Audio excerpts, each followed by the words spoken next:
am 8:30 y bore yma. Y prif pwnc dan sylw bore yma fydd gyllideb am y flwyddyn I ddod a hefyd y capital budget setting.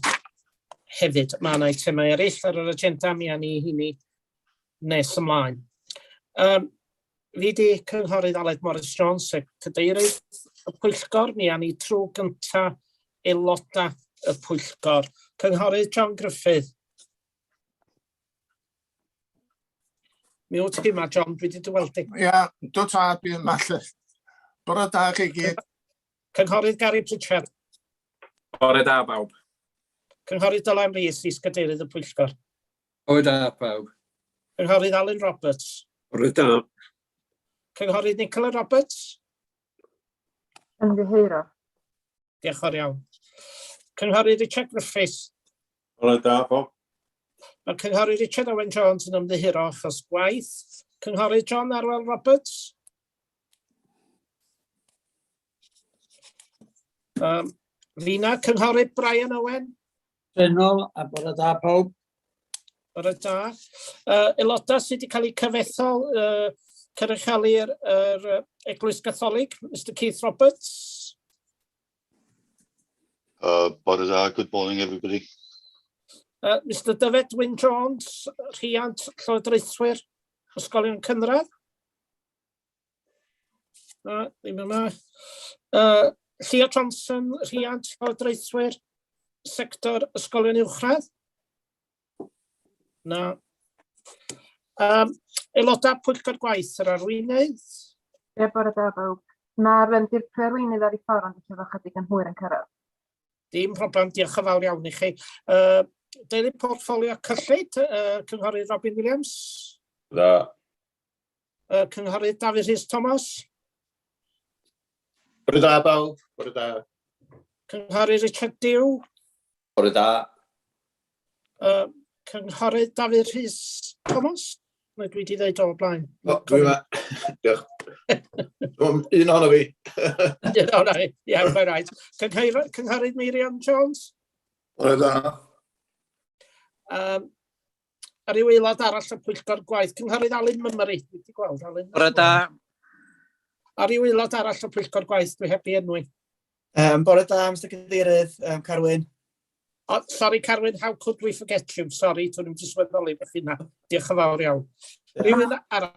Mae'r cynghorydd Bob Harry'n trio cael ei ddewn, mae'n gobeithio fo yn cael trafferth mae o, felly mae'n gobeithio fo'n gallu cael ei ddewn, mae'n cael cymryd yma. Diolch. Diolch yn fawr iawn. Mae eisiau dweud bod cynghorydd Bob Harry wedi cael dipyn o drafferth efo'i link internet ys dipyn chwarae teg, ddim just y cyfarfod yma. Iawn, ni awn ni felly I aelodau eraill o'r cyngor sy'n bresennol ond ddim yn aelod o'r Pwyllgor yma. Cynghorydd Ken Hughes. Bore da. Cynghorydd Eric Jones. Bore da, pawb. Cynghorydd Glyn Haynes. Bore da. A cynghorydd Robert Llywelyn. Ie? Ie, bore da. Bore da. Ryw gynghorydd arall dwi heb I enwi. Hefyd bore da, David Roberts. Sorry David, dwi'n ymddiheuro. Does gynnu fi mond un sgrin, wedyn dwi'n gorfod trio flicio rhwngthyn nhw dau.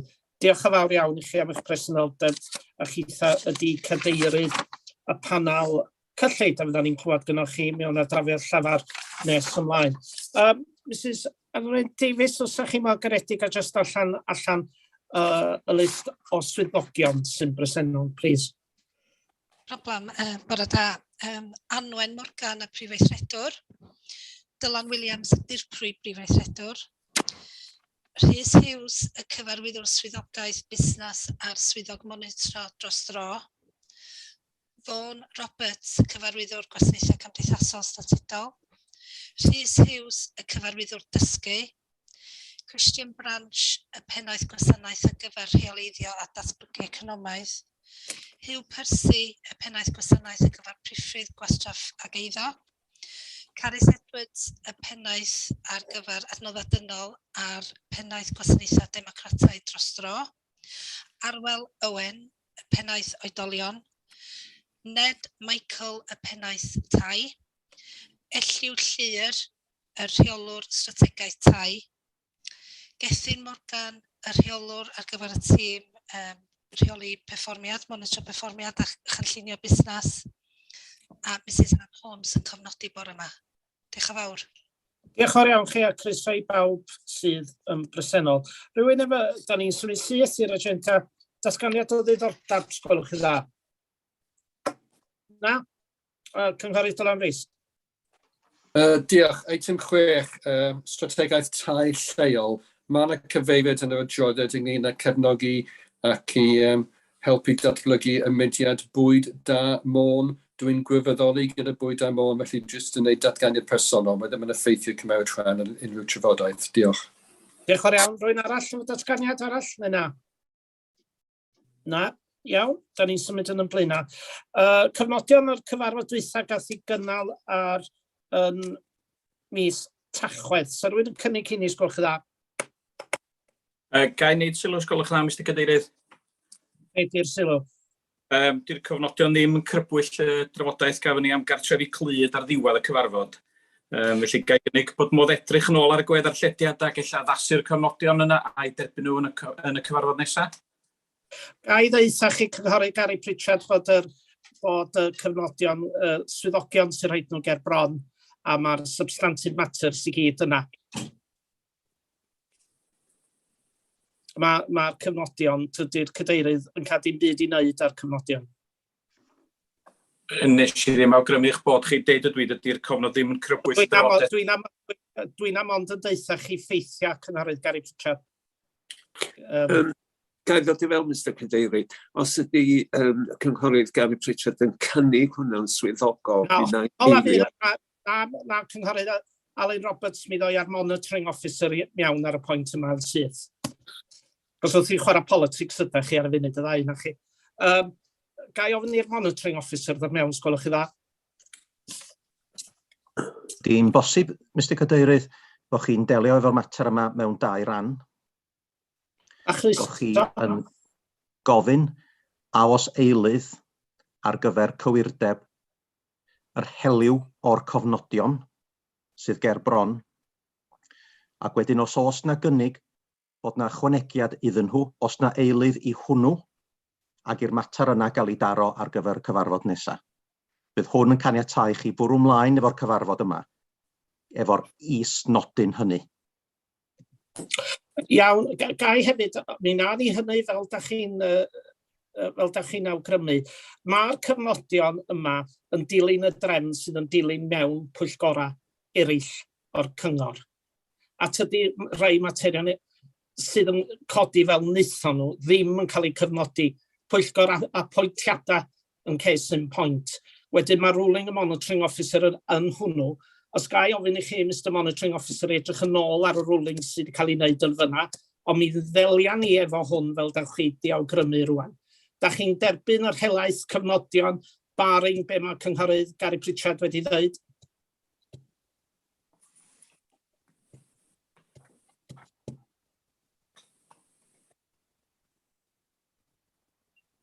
Dwi'n gweld cynnig o gwbl yn dod rwan. Mr Cadeirydd, tyddwn ni ddim yn yr cyfarfod dwytha, felly fedra i gynnig nhw na eilio nhw bod yn onas o ddau. Neu mi fyswn i'n gwneud yn ôl beth dwi di ddarllen. Iawn, wel, gweld os am cynnig na eilydd wedi cael ei wneud rwan, mi nawn ni symud ymlaen efo'r eitemau eraill ar yr agenda. Di hynny'n iawn, Mr Monitoring Officer? Dwi'n cael hi'n anodd deall dos na neb oedd yn y cyfarfod hwnnw yn fodlon cynnig ag eilio bod y cyfnodion yn gywir. Mae hwn yn fatar fydd yn creu traffarth i chi os da chi'n mynd i fod yn gyfeirio nôl ato fo. Dwi'n meddwl bod rhaid delio efo'r mater yma ar gychwyn y cyfarfod cyn symud ymlaen. Da ni gyd wedi clywed cyfarwyddyd y Monitoring Officer. Ydych chi fel pwyllgor yn barod i dderbyn hynny? Cynghorydd John Griffith. Gai jyst dweud debyg i cynghorydd Brian Owen, to'n i ddim yn bresennol yn y cyfarfod. O'n i ar pwyntiad ysbyty lle y diwrnod hynny. Diolch i chi am A gobeithio bod bob peth wedi bod yn iawn efo chi diwrnod hwnnw. Mr Cadeirydd, Richard Griffiths yma, rhaid i mi gael yn cyhyddo bod ni'n chwarae politics. Mi oedd y cwestiwn gen cynghorydd Gary Pritchard yn ddigon teg. Felly dwi'n meddwl os fysa ni'n mynd i dod i ryw fath o penderfyniad, sut da ni'n cael ymlaen efo be ofynodd cynghorydd Gary Pritchard, neu da ni'n ei adael i'r ochr. Oeddwn i'n meddwl bod chi yn cyfeirio'ch cwestiwn dwytha at y monitoring officer, na pam dwi'n meddwl hwnna ddistawryd. Yna chydig bach o confusion o hwnna, dwi'n meddwl. Diolch. O iawn, dwi'n cyfeirio fo. Wedyn mae'r monitoring officer wedi argymell bod ni'n derbyn y heliw y cyfnodion a bod y mater arall yn cael ei edrych mewn iddo fo. Dyna be mae'r monitoring officer wedi gynnig. Dwi'n hapus i gynnig bod heliw yr cofnodion heblaw am y darn ola yn gywir, Mr Cadeirydd. Reit, mae wedi gynnig gen cynghorydd Gary Pritchard rhywun yn eilio? Na i eilio. Diolch yn fawr cynghorydd Alun Roberts. Da chi gyd yn hapus efo hynny? Na ni, diolch yn fawr. Da ni'n symud ymlaen rwan i'r item 3 sef gosod y gyllideb am y flwyddyn 2022 a 2023. Just ei esbonio beth sydd yn digwydd. Heddiw mae'r gyllideb neu'r proposed gyllideb yn cael ei trafod am y tro cyntaf gyn Pwyllgor Sgriwtini a wedyn mynd yn ei blaen i Bwyllgor Gwaith pnawn 'ma. A wedyn fydd yr drafft budget yn mynd allan i ymgynghoriad.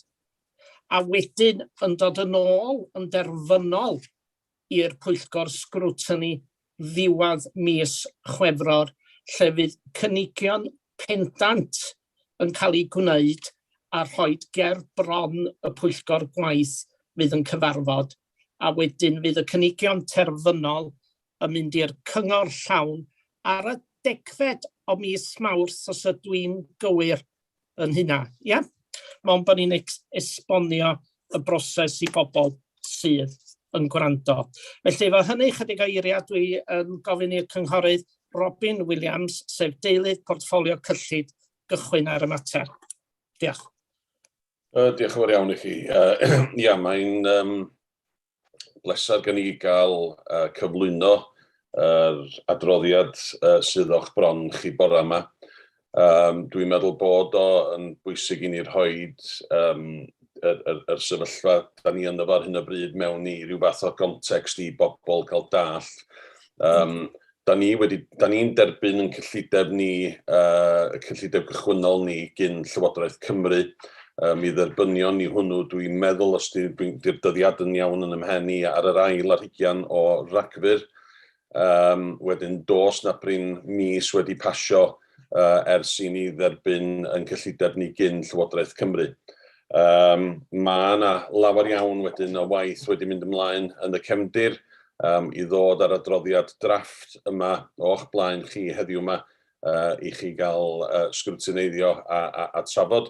Ac wrth gwrs mi fydd yr adroddiad yn dod wedyn i'r Pwyllgor Gwaith pnawn 'ma fel mae'r cadeirydd wedi ddeud. Mi ydan ni wedi derbyn setliad eleni sydd yn llawer iawn gwell na setliadau da ni wedi gael yn y blynyddoedd a fu, a mae yna le i fod yn ddiolchgar am hynny. Mi ydan ni yma yn Ynys Môn yn derbyn tua 9.2% o gynnydd ar y setliad da ni wedi derbyn gyn Gaerdydd. Ond mae yna nifer iawn o risgiau hefyd da ni'n ei gwynebu wrth i ni symud ymlaen i 2022-2023. A mae hynny'n rhywbeth mae rhaid i ni fod yn ystyrlon ohono fo ac yn cadw yn glir iawn yn blaen yn meddyliau ni wrth i ni osod y gyllideb. So dwi rioed wedi celu o wneud penderfyniadau anodd, pan mae'r penderfyniadau anodd yna wedi bod angen i gwneud. Ond mae y gyllideb yma eleni yn rhoi y cyfle i ni a'n galluogi ni i ddechrau ail fuddsoddi yn rhai o'n gwasanaethau ni, a mae hynny yn rhywbeth i'w groesawu oherwydd fel da ni'n gwybod yn y blynyddoedd sydd wedi bod, torri a torri a torri da ni wedi bod yn ei wneud, a mae yna gyfle yn fama i ni ailfuddsoddi mwyn yn trigolion ni yma ym Môn. Felly, hefo'r ychydig yna o eiriau fel rhagarweiniad, dwi am ofyn i'r swyddog 151, Mr Mark Jones, os wneith o ddod i mewn wan i gyflwyno yr adroddiad wrth gan yma fo, wrth gwrs, ydi awdur y prif adroddiad, a wedyn dwi'n siŵr y byddwch chi eisiau mewnbwn gyda fi ar ôl hynny ac i ateb unrhyw gwestiynau. Diolch yn fawr iawn i chi. Diolch yn fawr. Ia, na i drio redeg yn sydyn trwy'r adroddiad i egluro, roi dipyn bach fwy o fanylion i chi a dipyn bach fwy o gefndir i chi. Fel da chi'n ymwybodol a fel ddod Robin, nathon ni gael y setliad just cyn dolyg, rhyw 30 cyn dolyg, sydd yn hwyrach na'r arfer, ond oedd o mwy neu lai yr un amserlen ar gyfer gyllideb eleni. Mae'r setliad yn cael ei grynhoi yn tabl 1 o'r adroddiad, sef ar draws Cymru ar ôl addasu am grantiau yn dod i mewn a newid yn sail y dreth, a sut mae hwnna yn effeithio yr ffigwr ar gyfer y gwahanol gynghora. Fel oedd cynghori Robin Williams yn egluro, mae Cyngor Ynys Môn wedi derbyn cynnydd o 9.3% i gymharu fo 9.37%, sef y cyfartaledd ar draws Cymru. Mae hynna yn just o dan 9.7 miliwn o arian ychwanegol i Ynys Môn yn y grant. Mae'r lefel o bob cyngor yn wahanol, yn dibynnu ar sut mae'r fformula yn effeithio cynghorau'n unigol. Mae'r data sy'n mynd i mewn i'r fformula yn cael ei addasu a'i ddiweddaru, a mae yn meddwl bod yna rei cynghorau yn elwa yn ennill dipyn bach mwy na'r cyfartaledd. Enghraifft flwyddyn yma oedd Sir Fynwy wedi cael 10.2% o godiad, ond oedd Blaena Gwent yn 8.4%, sef y llia allan o'r 22 awdurdod. Oedd Ynys Môn yn y canol mwy neu lai o gwmpas y ffigwr cyfartaledd. Na i ddod yn ôl i mwy o fanylion am yr setliad y munud, ond i gychwyn, na i fynd trwy i egluro pa gosta ychwanegol fydd rhaid i ni gynnwys yn y gyllideb. Gost mwyaf i'r cyngor, wrth gwrs, ydy'n staff ni, sef yn athrawon ni a gweddill y staff, a mae yna 2 setliad cyflog sy'n ffeithio, un ar gyfer athrawon ac un ar gyfer gweddill y staff. Efo'r athrawon, Llywodraeth Cymru sy'n gosod yr setliad codiad cyflog yna, a mae hwnnw yn rhedeg o Medi i Medi. Felly, da ni'n ymwybodol be ydy'r ffigwr o tan Medi 22, ond eto da ni ddim yn gwybod be fydd y codiad cyflog o Medi 22 i Medi 23. Felly, da ni wedi rhoi amcangyfrif i mewn i'r gyllideb, ond ydy hwnna'n gywir, mae'n anodd ddeud fel arfer, neu mae wedi bod ers blynyddoedd wan, weddol hawdd i weithio allan be ddylia ni roed i mewn fel y swm ar gyfer codiad cyflog.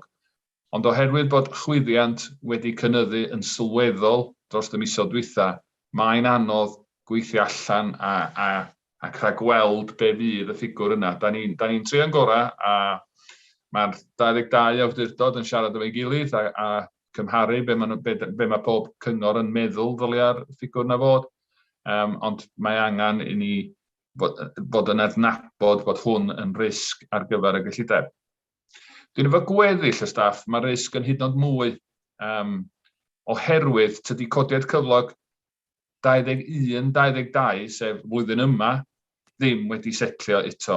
Mae yna gynnig terfynol wedi wneud gan y cyflogwr, a mae'r cyflogwr yn cynrychioli cynghorau ar draws Cymru a Lloegr.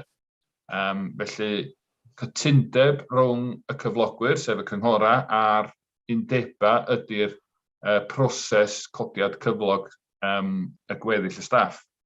Felly mae'r cynnig yn 1.3% sydd wedi cael ei gynnig i'r staff ar gyfer 21-22, a mae'r 3 undeb sydd yn gweithredu mewn cynghorau yn dal yn penderfynu os dyn nhw am dderbyn hynna neu beidio. Ond beth dwi'n ddall, maen nhw wedi mynd allan ar balot i aelodau nhw os dyn nhw yn dymuno mynd ar streic neu beidio. Felly mae yna lot o ansicrwydd dal o gwmpas y ffigwr ar gyfer 21-22. A wedyn mae hynna wrth gwrs yn creu broblem ar gyfer 22-23. Mae'r codiad cyflog yn rhedeg yn weithredol o Ebrill bob blwyddyn, so mae o'n ffeithio flwyddyn 22-23 yn llawn, ond da ni heb weld be ydy'r cynnig gan y cyflogwr am 22-23 eto. Felly eto, da ni'n gorfod rhoi rhyw fath o amcangyfrif i mewn i'r cyllideb. Pan nathon ni ddechrau'r broses gosod y cyllideb, tua mis Medi, mis Hydref, nathon ni gychwyn wrth roi 200 i mewn fel ffigwr. Ond ar ôl gweld beth sydd wedi digwydd a trafod efo cynghor eraill, da ni wedi rhoi swm ychwanegol i mewn, sy'n cyfatab i 3,5% o godiad cyflog. Ond fydd hynna ddigon, fydd o'n ormod, dwi ddim yn gwybod. Dwi'n gobeithio fydd o'n bell o'i le, ond gawn ni weld fel mae pethau'n symud ymlaen.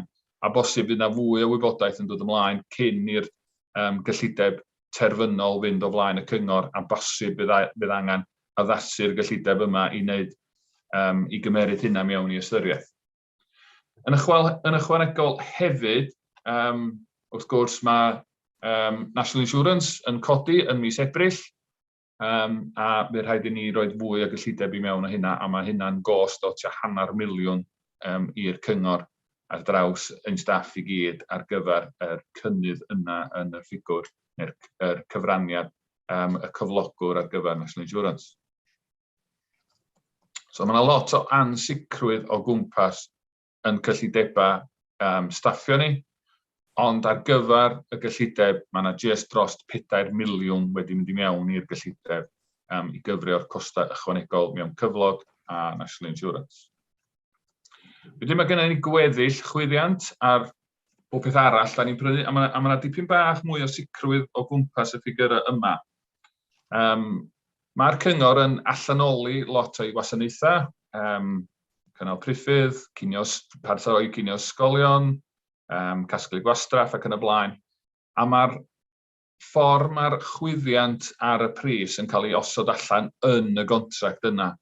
A da ni'n ymwybodol efo rhan fwyaf nhw be ydy'r ffigwr yna. So da ni wedi gallu rhoi yr ffigwr cywir ar gyfer y chwyddiant ar gyfer y contractau hir dymor mae sgynnon ni i mewn i'r gyllideb yn barod. Wedyn mae gennym ni gontractau sydd yn cael, lle mae'r cynnydd yn y ffi yn cael ei negydu rhwng y ddwy ochr, a'r prif un ydy taliadau i'n cartrefi preswyl, nyrsio ac yn y blaen. Dydy'r headline ffigwr o chwyddiant, y CPI fel mae'n cael ei alw, ddim yn dreifio costa yr cartrefi. Beth sy'n dreifio costa yr cartrefi wrth gwrs ydy cyflog a'r cyflog y staff.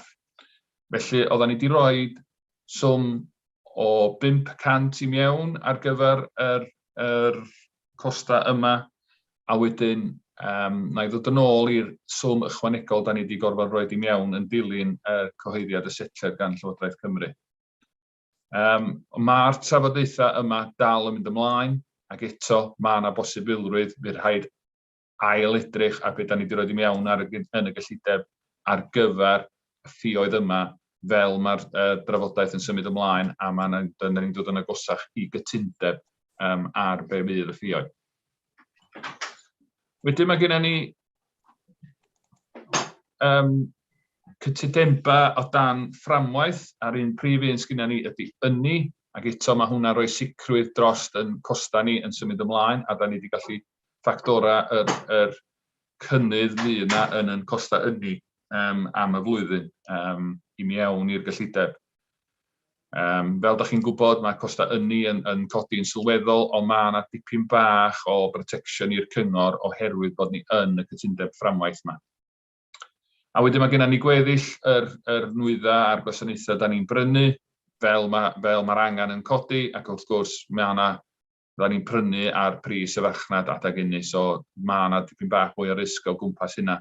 Ond wrth tynnu'r costa staffio ar 3 gontract, y contract tymor hir, contracta ar gyfer cartrefi ag fframweithiau tymor hir mae sgynna ni.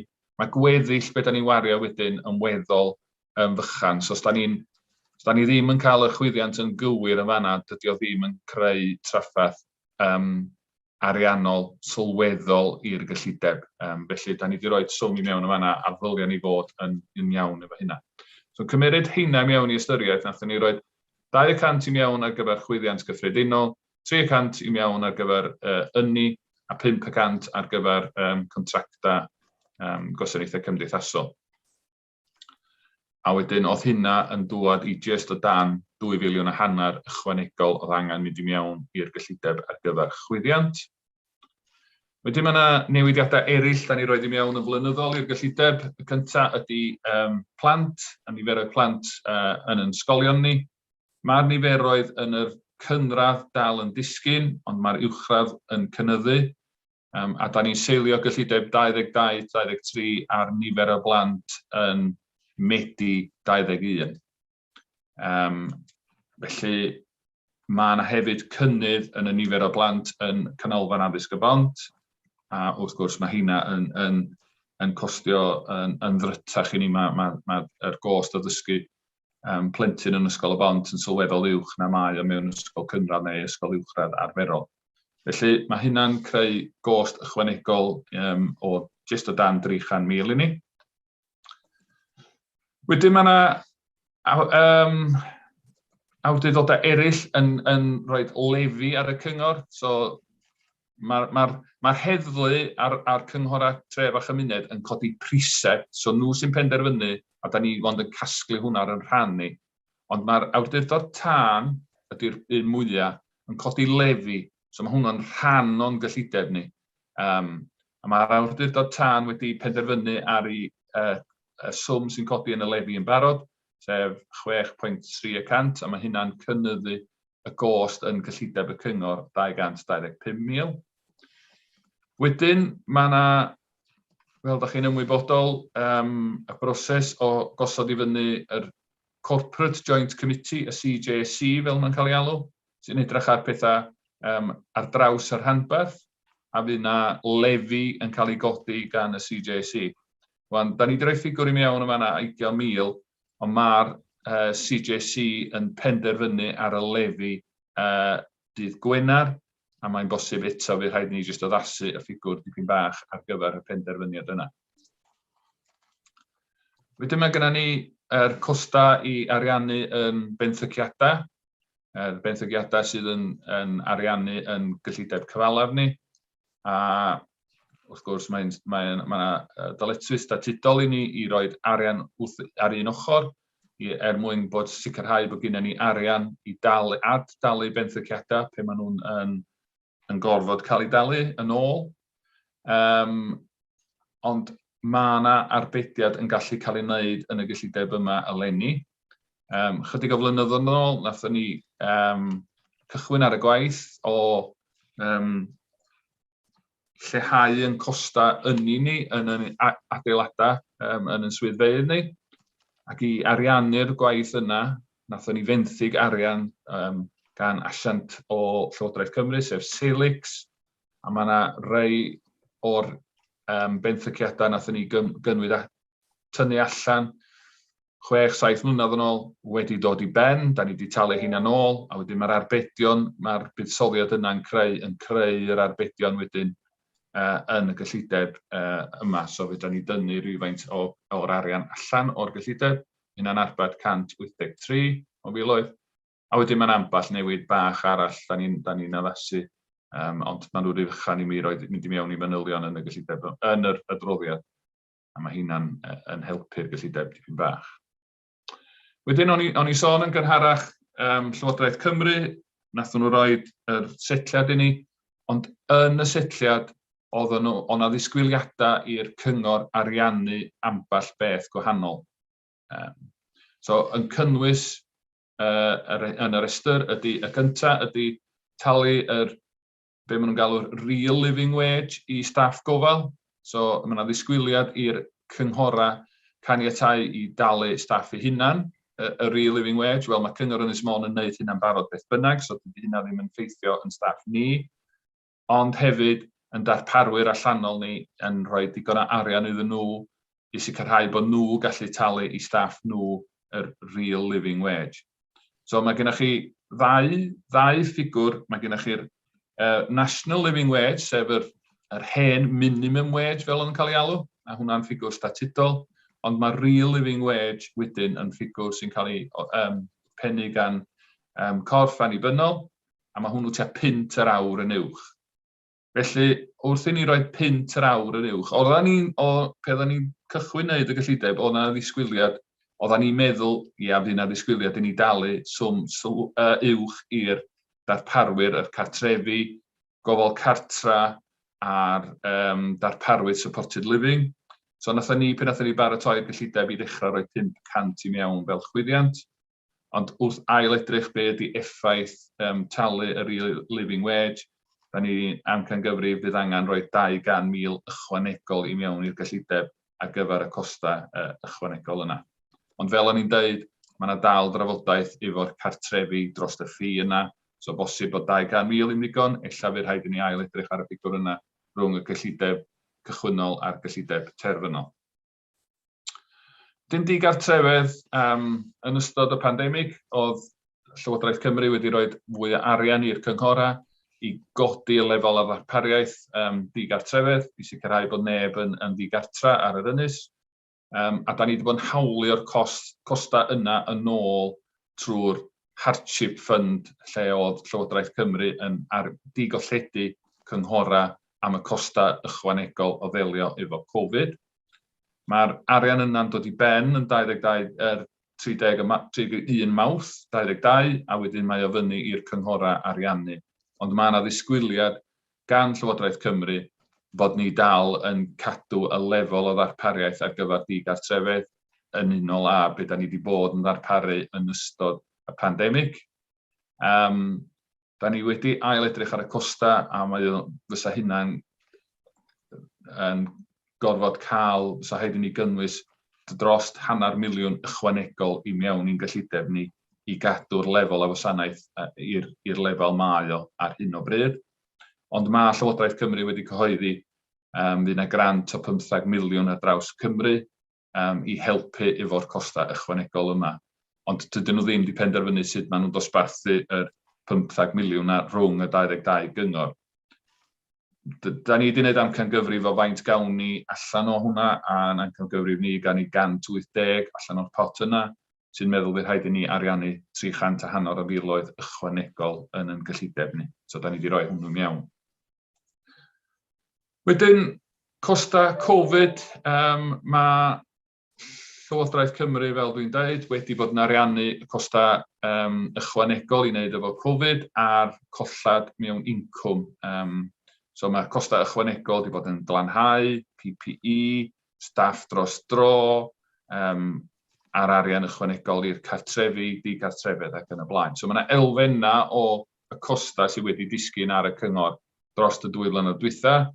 Da ni wedi rhoi i mewn yn barhaol i mewn i'r gyllideb, defnyddio'r arian ychwanegol da ni wedi cael yn y setliad. Ond mae yna elfen hefyd na fydd rhaid i ni ariannu os di'r costa yna yn parhau. Y gobaith ydy bod pethau yn gwella, a fydd ddim angen gymaint o gosta, a fydd yn incwm ni'n dechrau cynhyrchu, fel enghraifft fydd yn canolfan a hamdden ni, mynd i ail-redag i capacity llawn, a bod bobl yn bod yn fwy hyderus i ddefnyddio nhw ac yn dod yn ôl i ddefnyddio yn canolfan a hamdden ni, ac yn dod yn ôl i yn trefi ni a defnyddio yr meysydd parcio ac yn y blaen. Hyn oedd y ddau gyllideb lle oedden ni'n colli incwm, sef canolfan a hamdden a meysydd parcio. Oedd y gweddill yn chydig bach oedd heini. So, wrth i ni symud ymlaen ac ail-agor, da ni'n gobeithio bydd yn incwm ni'n codi yn ôl i'r lefela oedd o. Ond i fod yn saff ac i sicrhau bod gyda ni rhywfaint o gyllideb rhag ofn bod pethau'n gweithygu, o'n i wedi rhoi 300,000 i mewn i'r gyllideb i gyfrio y costa ychwanegol neu'r collad incwm am y flwyddyn i ddod. Wedyn, hefyd mae yna ddyletswydd o dan y ddeddf Llywodraeth leol ac etholiadau Cymru. Dwi wedi sôn am CJCs yn barod, ond hefyd cael cyfarfodydd hybrid, sef cyfarfodydd fel hon a'r cyfarfod y Pwyllgor Gwaith a cynllunio a cyngor llawn, bod aelodau medru ddod i'r cyfarfod ei hun neu yn ymuno â'r cyfarfod trwy Zoom, Teams, beth bynnag ydy'r technoleg sy'n cael ei ddefnyddio. So mae yna gosta ychwanegol o gwmpas redag cyfarfodydd yn y ffordd yna. Felly mae hwnna wedi cael ei ychwanegu a hefyd mae yna angen i redag asesiadau perfformiad. Mae'r ddeddf yn gofyn i'r cynghorau wneud hynna a penodi bobl o tu allan i wneud y gwaith yna fel panel a fydd yna gosta yn glwm efo yr newid yna. So mae hynna'n ychwanegu 78,000 ychwanegol. Wedyn, mae yna bethau eraill da ni wedi cynnwys yn y gyllideb.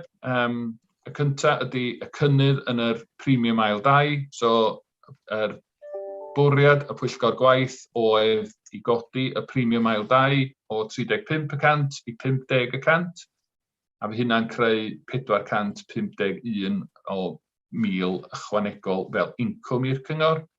Nath y Pwyllgor Gwaith gytuno i roi fwy o staff i mewn i'r tîm treth cyngor i ddelio efo hynna, so mae hynna'n defnyddio 65,000 o'r arian yna, sy'n gadael 386 o filoedd. Mae'r Pwyllgor Gwaith yn bwriadu i ddefnyddio'r arian yna a'r prosiectau i helpu bobl prynu tai ar yr ynys, bobl sy'n stryglio i gael tŷ hun, a hefyd i hyrwyddo'r economi lleol. Felly mae yna benderfyniad pellach i gael ei wneud sut yn union i ddefnyddio'r 386 o filoedd yna.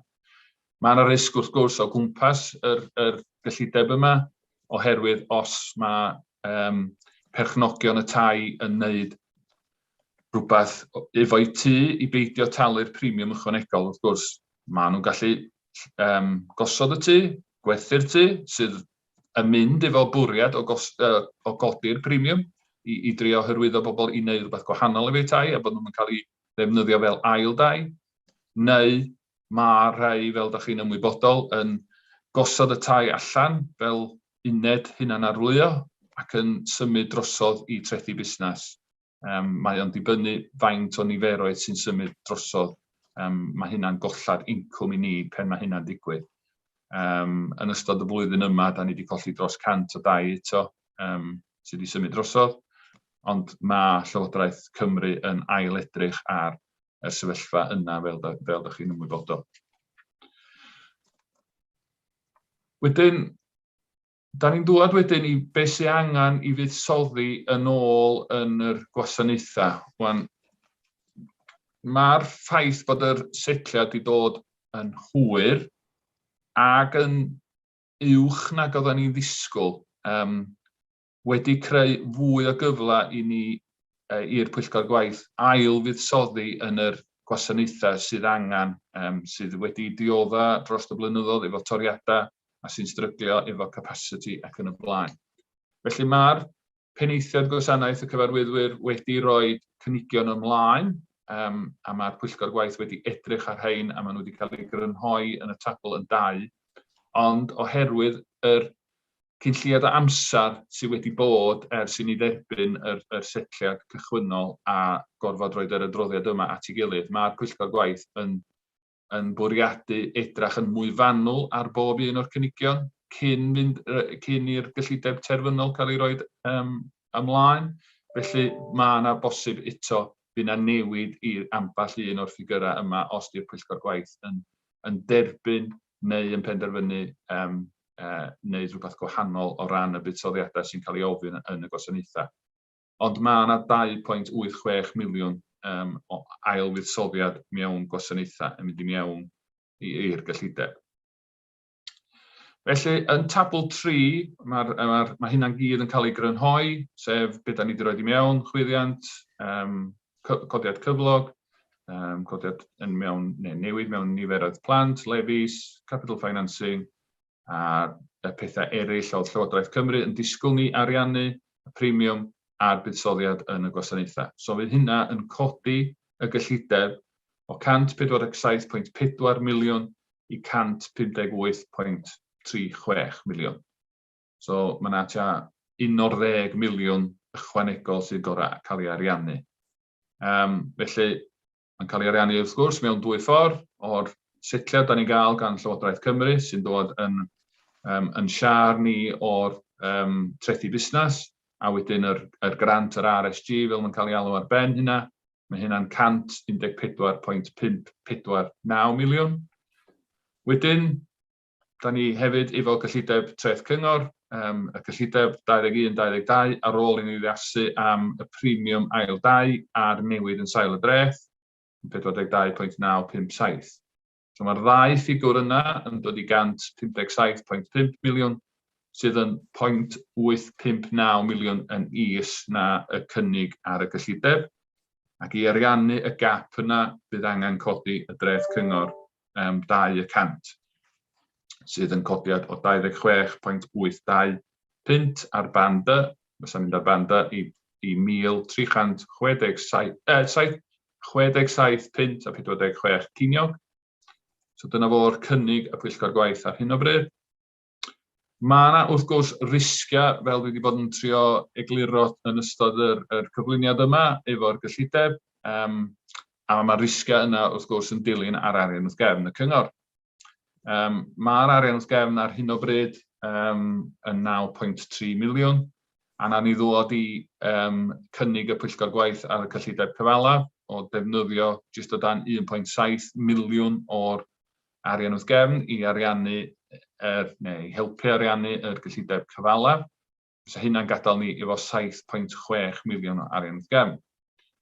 Ond da ni yn rhagweld tanwariant yn 21-22, a bod da ni'n gweithio ar ffigurau chwarter 3 ar hyn o bryd, fysa ni yn rhagweld o gwmpas tua miliwn o leia o danwariant.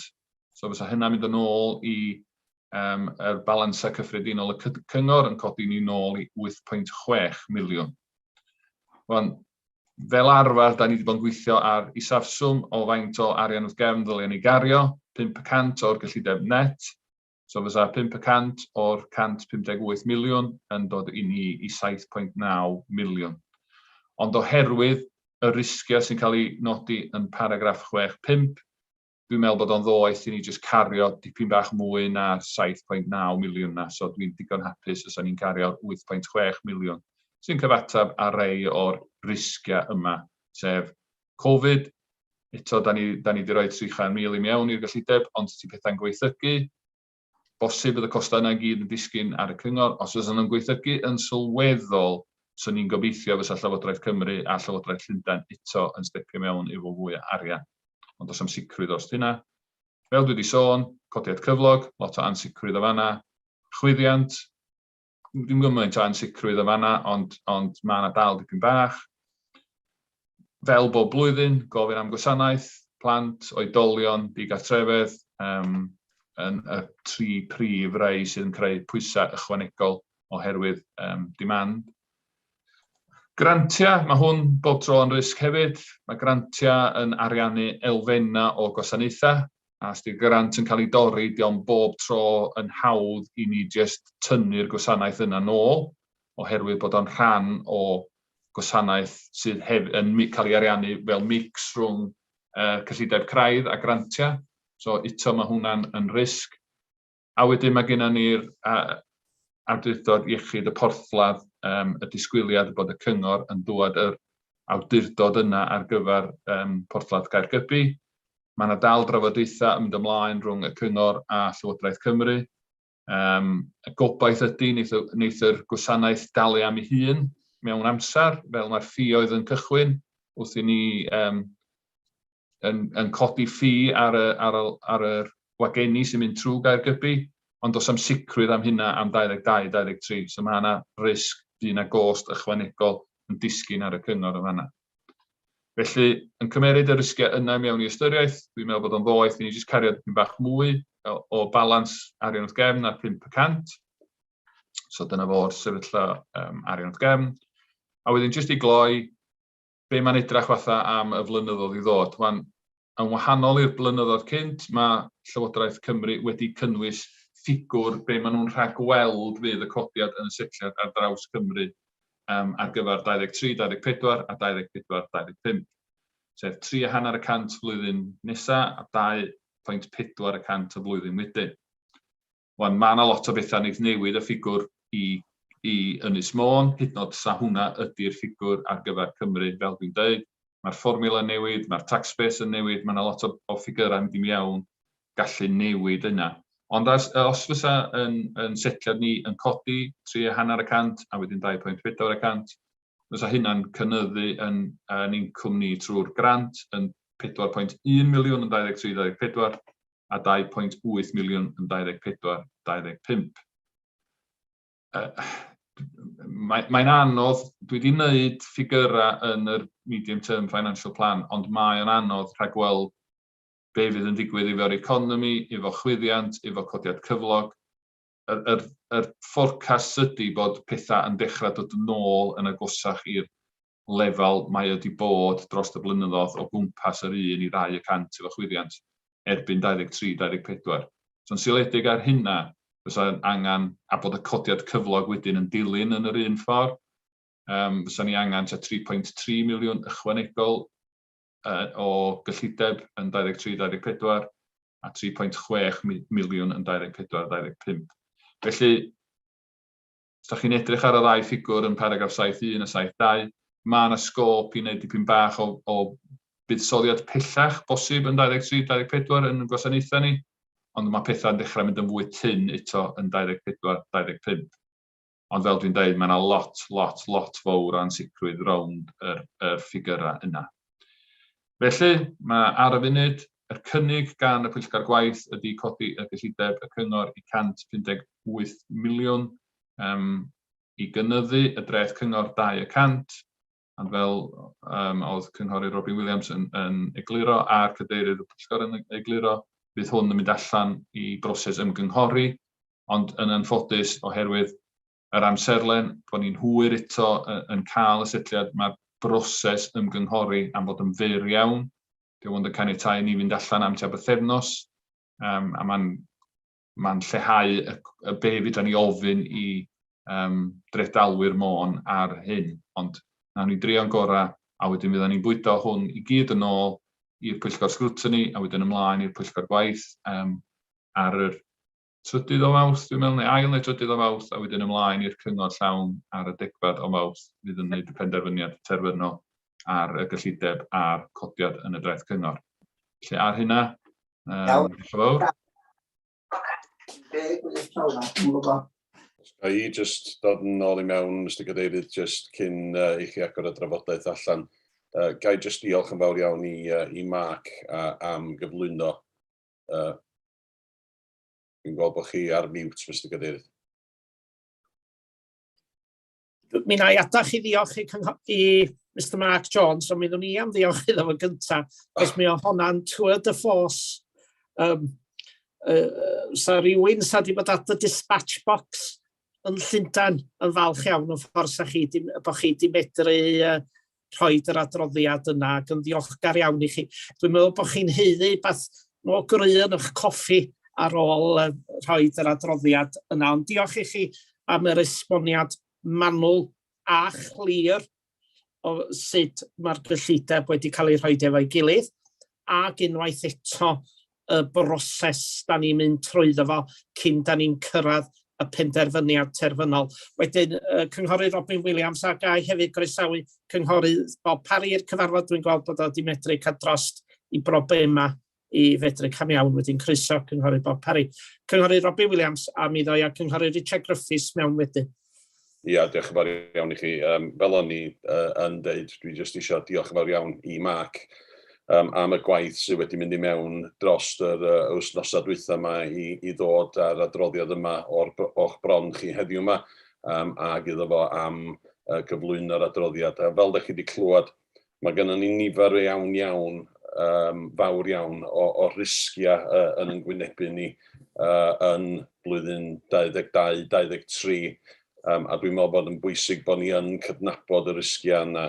Da bod y cynnydd mewn cyfloga, llwyddiant cenedlaethol, chwyddiant yn gyffredinol, fel da ni'n gwybod yn cynyddu yn ofnadwy.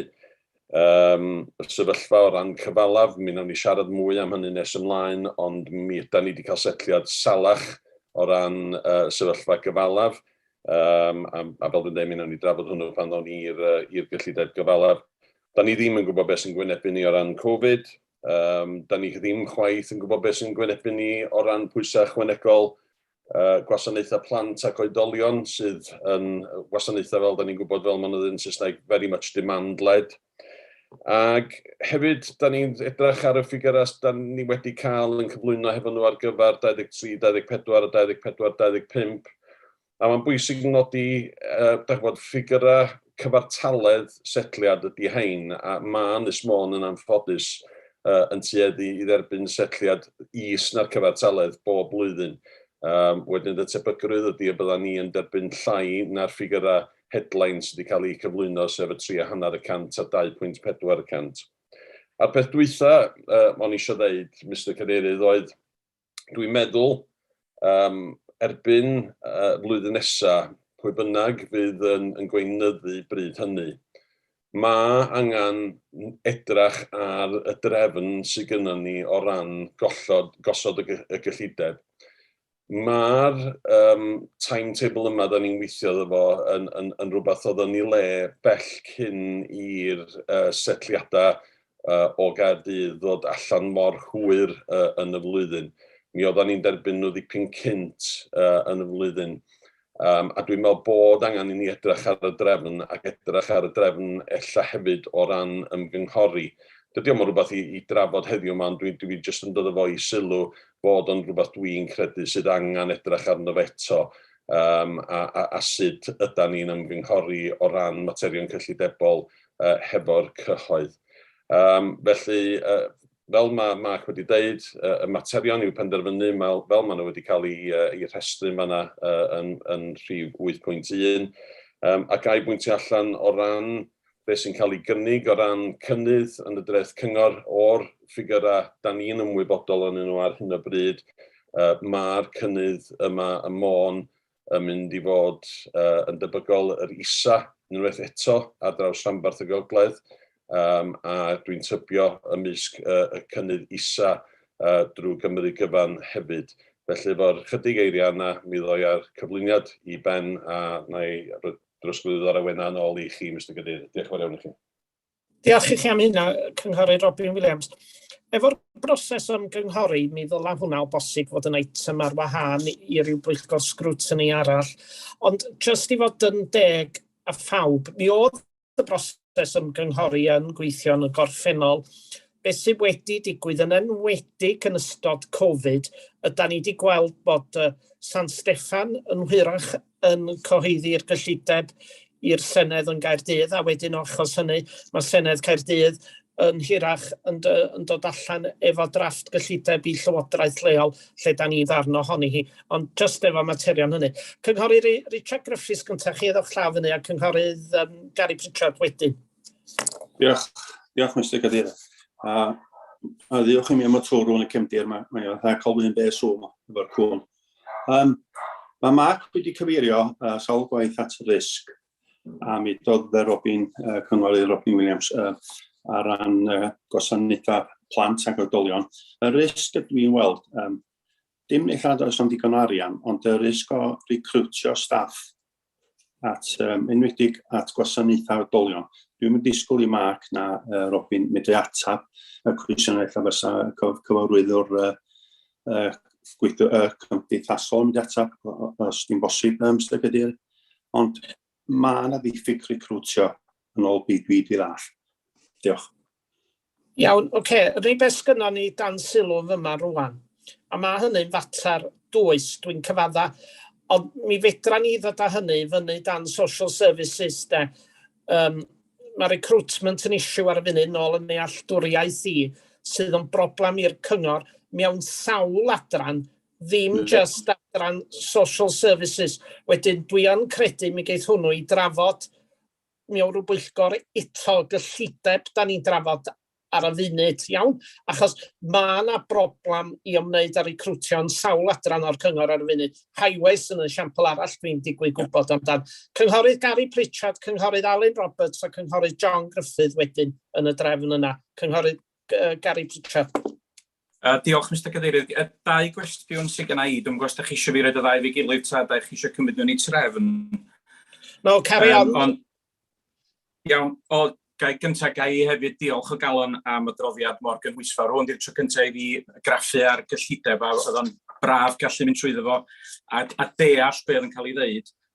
A hefyd dwi'n croesawu'r gallu sydd gan yr awdurdod i fuddsoddi yn y gwahanol adrannau hefyd. Dau sylw sydd gen i, y cwestiwn am risgia, a bod yn onest. Yn gyntaf, yn 4.3, pan da ni'n sôn am cytundeb tramwaith tymor hir, sy'n golygu nad ydy pris tanwydd ddim yn mynd i godi'n ormodol, achos wrth gwrs da ni gyd yn ymwybodol faint mae tanwydd yn ei godi ar hyn o bryd. Pa mor hir ydy tymor hir ac ydy hynny'n golygu bod na glec yn mynd i ddod rhyw byd yn y dyfodol. A'r ail gwestiwn gyda i, yr awdurdod iechyd porthladd sydd angen i'w godi, mae hwn yn risg sylweddol i'r awdurdod, dwi'n meddwl. Da ni gyd wedi gweld yr adroddiadau wrth dwytha'n dweud bod faint o draffig sy'n mynd trwy porthladd Caergybi wedi gostwng 30%.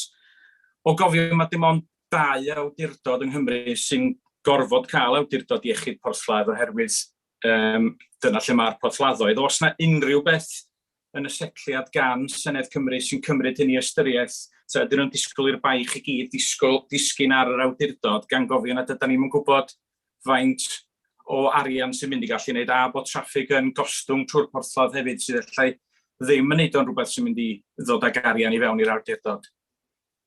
Iawn, mi ddoi Mr Mark Jones neu Mr Robin Williams mewn ar hwnnw. Cofiwch efo tanwydd, dwi'n eisiau mynd mewn i hwn yn ddim iawn, achos da ni'n gwybod bod yr energy cap yn mynd i gael ei adolygu yn mis Ebrill a fydd y knock-on effects i poverty ac yn y blaen yn enfawr. Wedyn, tydan ni'n gwybod beth sy'n blaenau ni hir dymor, yn enwedig efo pris nwy ac yn y blaen a beth sy'n digwydd yn y Ukraine. Fedra ni mond delio efo beth sgynnon ni. Mr Robin Williams, rydwch chi ddod mewn, Mr Mark Jones, y fyr ar y pwnc hwnnw mewn ffordd, achos da ni yn gwybod bod yn totally uncertain ar funud. Jyst i atab y cwestiwn fel gath o ofyn, mae'n dibynnu faint mor hir mae'r speic yn y prisiau yn cymeryd i ddod yn ôl lawr. Felly, dyda bod ni'n ffixio'n pris ni yn mis Hydref, dwi'n meddwl bod o. So, wedyn mae'r prisiau wedi codi. Os di'r prisiau'n dod yn ôl erbyn mis Hydref flwyddyn nesaf, wel, da ni wedi osgoi lot o'r clec fel nath chi alw fo. Ond os di'r prisiau dal yn uchel, pe da ni'n dod i'r gytundeb, neu mae'r ffigurau'n cael ei ddiweddaru, wel, fydda ni'n gwynebu yr cynnydd yna na gost yna. A wedyn, mae o'n bosib wedyn, fysa prisiau medru disgyn lawr yn y flwyddyn wedyn, ond da ni dal yn talu'r pris yna oherwydd bod ni wedi clymu mewn i'r gytundeb yma. So ar y funud, da ni'n ennill ond efo, ond mae yna risg bellach lawr y lein, illa fysa ni'n colli. Mae'n dibynnu beth sy'n digwydd efo pris, faint mor sydyn mae'n symud a lle mae'n mynd. Diolch am hynna. Efo'r Port Authority, bwys gen yr atab i hwnna, ydy o'n ddarn o'r setliad yn barod yr Health Port Authority? Na, dos a ddim byd yn y setliad, ond dwi'n gwybod mae'r dirpru Prifeithredwr Mr Dylan Williams wedi bod yn cael sgyrsiau pellach efo Llywodraeth Cymru a bosib fysa Dylan yn mynd i'r atab yn llawnach. Ydych chi fodlon i fi jyst ymelaethu dipyn bach? Yndw, be da ni rili eisiau bod ar y funud, Mr Williams, allan gyfeilliadau eto ar eich pwyntiad fel Prifeithredwr designate. Are talks ongoing and no decision to date, yeah? Dwi'n eisiau rhyw fanylder manwl, just bod ni'n medru ateb cwestiwn o symud yn blaenau. Ar hyn o bryd, os ddim cyllid ychwanegol wedi cael ei ddyrannu i'r cyngor yma ar gyfer y flwyddyn ariannol nesaf neu tu hwnt. Mae'r Llywodraeth yn meddwl bod y model o jargio am y gwasanaeth yn mynd i fod yn gynaladwy yn y tymor hir. sef bod yr incwm fydd y cyngor yn ei gynhyrchu yn cyfro'r holl gosta. Da ni ddim yn meddwl fydd hynna'n digwydd yn y dyddiau cynnar, so da ni'n gofyn am ryw fath o ryw gyllid i gael ei reid yn ei le, fel bod y cyngor wedyn, os oes unrhyw gosta'n dŵad i'r cyngor, bod y cyllid yna'n cael ei ddefnyddio to balance the books fel petai. So does ddim cytundeb i hynna, ond mae trafodaethau'n digwydd ar lefel swyddogion ac yn mynd i gael i'w esgileitio hefyd i lefel yr arweinydd a'r gweinidogion, ac obeithio bydd na gytundeb fydd yn gwarchod y cyngor yn gynt yn hytrach na'n hwyrach. Diolch. Diolch yn fawr iawn i chi. Yda ni mewn trafodaethau efo cyngor Sir Benfro ar y pwynt hwnnw, cos mae o'n ffeithio'n hwnnw hefyd, ydy. Da ni'n gweithio'n agos iawn efo cyngor Sir Benfro, maen nhw yn yr un twll, ond yn amlwg mae i'w porthladdoedd nhw a natur a maint y trafnidiaeth yn llawer is na di Caergybi. So mae'r isiw o ran y risg cyllidol i'r cyngor o fanna yn lot llai nag ydi o bersbectif cyngor Sir Ynys Môn. Diolch. Diolch yn fawr iawn. Ia, achos mae'r ail borthlad prysura yn y Deyrnas Unedig, dydy. Cynghorydd Alun Roberts, wedyn cynghorydd John Gruffydd, a wedyn Mr Keith Roberts. Ga i ddod i mewn ar y pwnc Port Health Authority, os gwelwch yn dda, Mr Cadeirydd. Gewch a chwyso yn gryno. Ia, diolch yn fawr. Ia, jyst fel bod chi'n ymwybodol, mi nas i ar arweinydd sgwennu i'r gweinidog yn ôl diwedd mis Tachwedd neu dechrau mis Rhagfyr ynglyn â'r pwnc yma. Oherwydd y bod ni'n gweld hwn fel risg anferth i ni yma yn Ynys Môn. Siomedig iawn oedd yr atab wnaethon ni dderbyn rhyw 2 ddiwrnod cyn y Nadolig yn cadarnhau na fysa na ddim cyllid ychwanegol ar gyfer hwn, a bod ni yn mynd i orfod talu amdano fo drwy'r incwm. Ond beth ni ddim yn wybod wrth gwrs ydy faint o incwm da ni'n mynd i fedru godi o'r Port Health Authority. O gymharu hefo be fydd yn costa ni, achos mi fydd rhaid i ni neu siŵr bod gynnon ni'r buddsoddiad yna yn ei le efo'r staff a'r swyddogion ag ati i redag y Port Health Authority, ond da ni ddim yn gwybod, fel dwi'n dweud, faint o incwm da ni'n mynd i fedru i greu o hynny. Felly mae yna risg mawr iawn yn y marn ni cyn bellad yma hwn yn cwestiwn. Diolch yn fawr iawn. Cynghorydd Alun Roberts. Iawn, diolch yn fawr am hynna. Gai gyntaf ategu geiriau'r cynghorwyr eraill sydd wedi bod yn diolch i Mark a'r adran arbennig am baratoi yr cyllideb.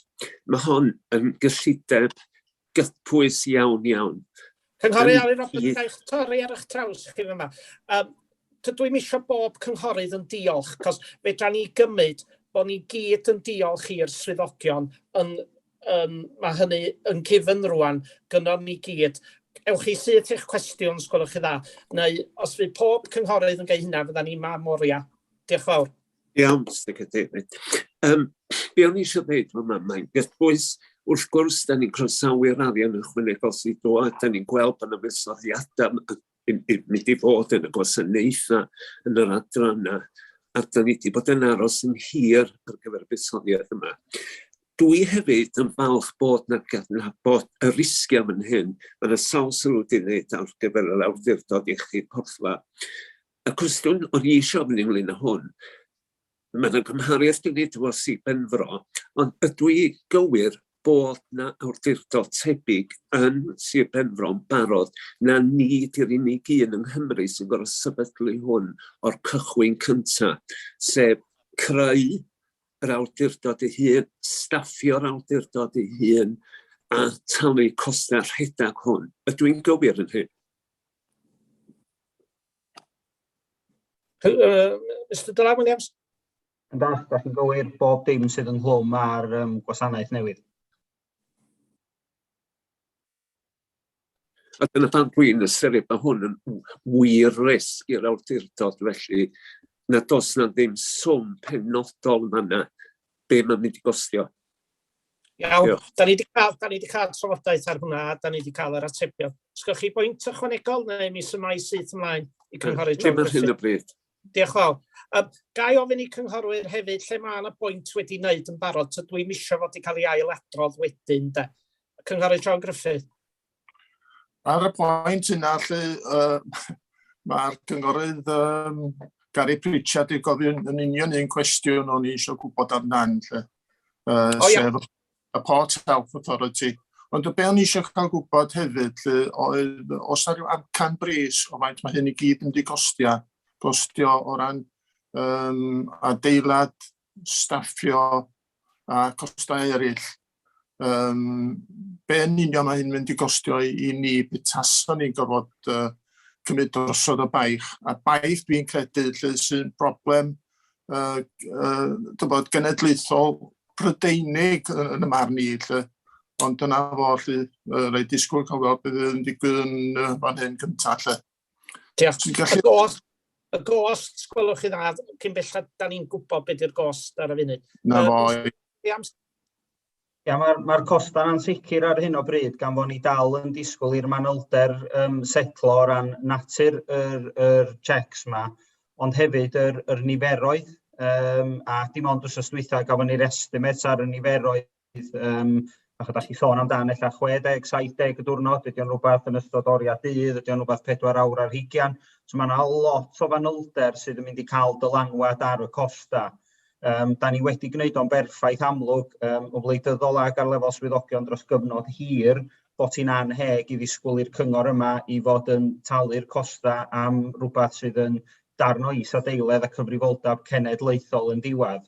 Mi fi o'na newyddion da, dwi'n meddwl 2-4 wythnos yn ôl lle na Llywodraeth Llundain gytuno i dalu Llywodraeth Cymru cyllid ychwanegol am adeiladu'r is-adeiledd fydd angen, sef yr facilities eu hunan. A'r gobaith ydy wrth gwrs y bydd cyllid refniw ychwanegol yn dod i fewn i Gymru o Llundain hefyd ar gyfer y costa ychwanegol o redag y gwasanaeth. Ond os dydi o ddim yn safbwynt ni ydy nid y cyngor yma ddylsa bod yn talu, ond dylsa bod Llywodraeth Cymru yn creu lein ychwanegol, a be da ni'n gofyn ar hyn o bryd ydy bod yna rhyw fath o bot o gyllid yn cael ei greu, ac unrhyw gostau'r cyngor yma fedrwn ni ddim cyfro allan o'r incwm bod ni'n gallu defnyddio hwnna wedyn i dynnu'r pres yn ôl i'r cyngor yma. So mae yna lot o waith pellach i fynd ar hwn, ac ella pan mae gynnon ni ddipyn bach mwy o fanylder ar ôl yr etholiad, ella bod yn heiddi sgwrs pellach adag hynna. Diolch. Diolch fawr iawn. So'n sylweddol i'r cyngor a gobeithio gael rhywbeth i datrys o'n ffafr ni. Diolch yn fawr iawn. Thank you. Mr Keith Roberts. Thank you, Chair. Yes, I'm just going back to the report with regards to schools, especially primary schools, with numbers reducing and looking at staff that are in for looking for wage rises this year. It's an observation because I don't think there's anybody else brought it up with regards to the fact that we normally have a reduction in primary school numbers, and we're going through that reduction now, but starting to creep up again next year. That help is available certainly to heads and chairs of governors and my fellow governors with regards to balancing oncoming budgets once we know what that the risk factor, what the balance is in that case. So it's just an observation in regards to that, Chair. Thank you very much, Mr Keith Roberts. Rwy'n gwestiynau eraill. Ga i eich atgoffa chi beth yw'r cynnig ger bron chi? Y cynnig ydy anfon y gyllideb ar ei thaith ydy'r mwy na heb ydy'r cynnig yma. Cynghorydd Brian Owen. Ni ar y miwt, Mr Cadeirydd. Ia, diolch yn fawr. Gynna fi 2 gwestiwn. Y cwestiwn gyntaf ydy, edrych ar y premium, ydyn ni mynd i dynnu 451 i mewn efo'r premium.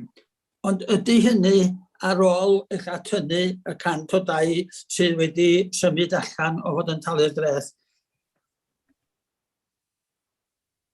So rwy'n dri atab hwnna i cynghorydd Brian Owen. Cynghorydd Robbie Williams. Na i atab os da chi'n dymuno, Mr Cadeirydd. Ia, mae yna 100 wedi symud allan, ond di niferoedd o'r dau sy'n talu y premium ddim wedi gostwng 100. Mae yna 2 newydd wedi dod i mewn, mae yna rei tai wedi trosglwyddo ac rwan yn talu'r premium, fel mae bobl tai yn mynd ar werth a mae bobl yn prynu nhw, maen nhw'n prynu nhw fel ail dai. So mae'r stoc cyffredinol ar gyfer trigolion Ynys Môn wedi lleihau dipyn bach. Mae yna dai newydd wrth gwrs yn cael ei adeiladu sy'n cynyddu'r stoc na, ond mae yna dai wedi symud drosodd i dalu trethi busnes, ond mae yna dai wedyn wedi symud drosodd o jyst talu'r dreth cyngor arferol i dalu'r treth cyngor ar premium ail dai. So ar y funud, di'r niferoedd sy'n talu'r premium ail dai ddim wedi disgyn i gyfatab efo faint sydd wedi symud drosodd i dalu'r trethi busnes. Diolch i chi. Diolch yn fawr. A yr ail beth sydd gennym fi ydy transformation wedyn eisiau sôn am IT dwi wyna ddim byd. Mae yna gryn dipyn o arian dros y 5-6 mlynedd dwytha yma wedi cael ei wario ar IT. Braidd mi ddeud bod y staff yn yr adran yma yn arbennig o dda pan da ni'n mynd atyn nhw efo gwynion. Ond efo'r holl arian yma sydd wedi wario ac yn bwriadu gwario mwy, ydy'r system sydd gennym ni yn yr un iawn. A pan da ni yn edrych ar gwario, a os a bwynt gwario mwy, ydy'r system sydd gennym ni ddim ddigon da, dim yn amser i ni gael un iawn, lle bydd ar pob fod yn ei ddefnyddio yn ddi-draffath. Diolch yn fawr. Cadeirydd, ydych chi eisiau fi ddod i fewn? Wel, os gwelwch chi dda, pwy bynnag byddaeth atab hwnna, please, Mrs. Anwen Morgan, system newydd da ni yn bwriadu pwrcasu ar gyfer yr aelodau etholedig i weithio yn hybrid. Da ni wedi gwrando a dyna fydd y buddsoddiad ar gyfer yr ochr wleidyddol. Iawn, diolch yn fawr i chi. Faint ydy'r ffigwr hwnnw? Sgynnon ni amcan ffigwr, sgwelwch chi dda?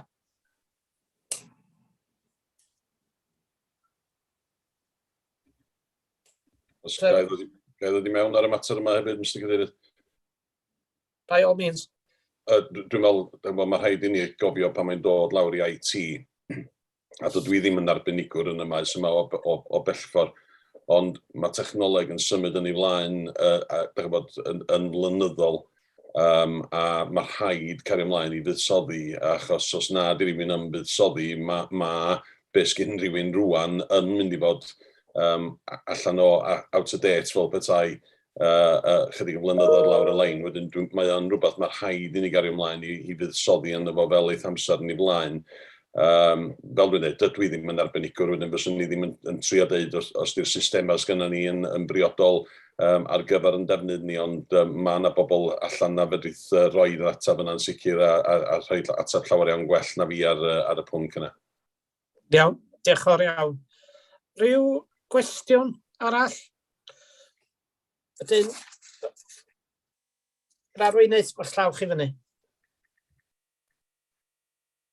Ie, diolch i chi, Mr Cadeirydd. Dwi'n meddwl bydd o ran yr ochr technoleg gwybodaeth beth sy'n bwysig ydy, mae gen yr awdurdod systemau does nifer ohonyn nhw, felly y cwestiwn cynghorydd Brian Owen yn gofyn oedd y system, dwi'n meddwl dyna sydd eisiau di adolygu'r holl systema a sicrhau bod nhw yn addas i bwrpas yn 2022 a bron iawn. So mae'n braf rhag weld fe fysa 2025 yn erbyn yn ei angen felly, a dyn mewn ffordd fel y Anwen Morgan yn sôn y fanna, mae yna fuddsoddiad i system gwahanol o ran y darpariaeth i'r aelodau etholedig, ond mae edrych ar cyfanrwydd yn her, ac fel ydych chi hefyd gyna y cynghorydd Elwyn Jones, mae hwn hefyd yn her o ran swyddogion, felly mae'r fuddsoddiad wedi bod ynglyn â cynyddu nifer o staff, gwella y systema a sicrhau bod nhw'n yn addas i bwrpas i'r dyfodol i ddefnyddwyr y gwasanaeth tu allan, ond hefyd i ddefnyddwyr y gwasanaeth tu fewn i'r awdurdod. Felly mae o'n her, ac fel cynghorydd Robin Williams, yn bendant dwi ddim yn arbenigwr yn y maes, ond da ni'n ffodus iawn fel oeddech chi'n nodi bod gennym ni'r swyddogion yna sydd yn gallu yn cynghori ni. Diolch, Cadeirydd. Diolch yn fawr i chi.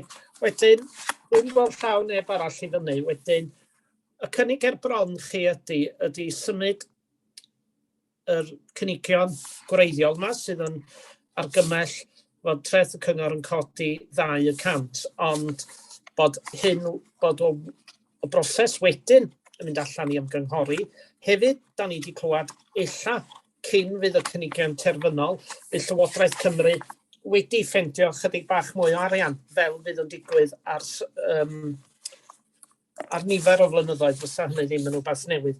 Wedyn, dyna di'r cynnig ger bron chi bod chi'n cychwyn neu lonsio, os liciwch chi, fel llong y gyllideb ar ei mordaeth.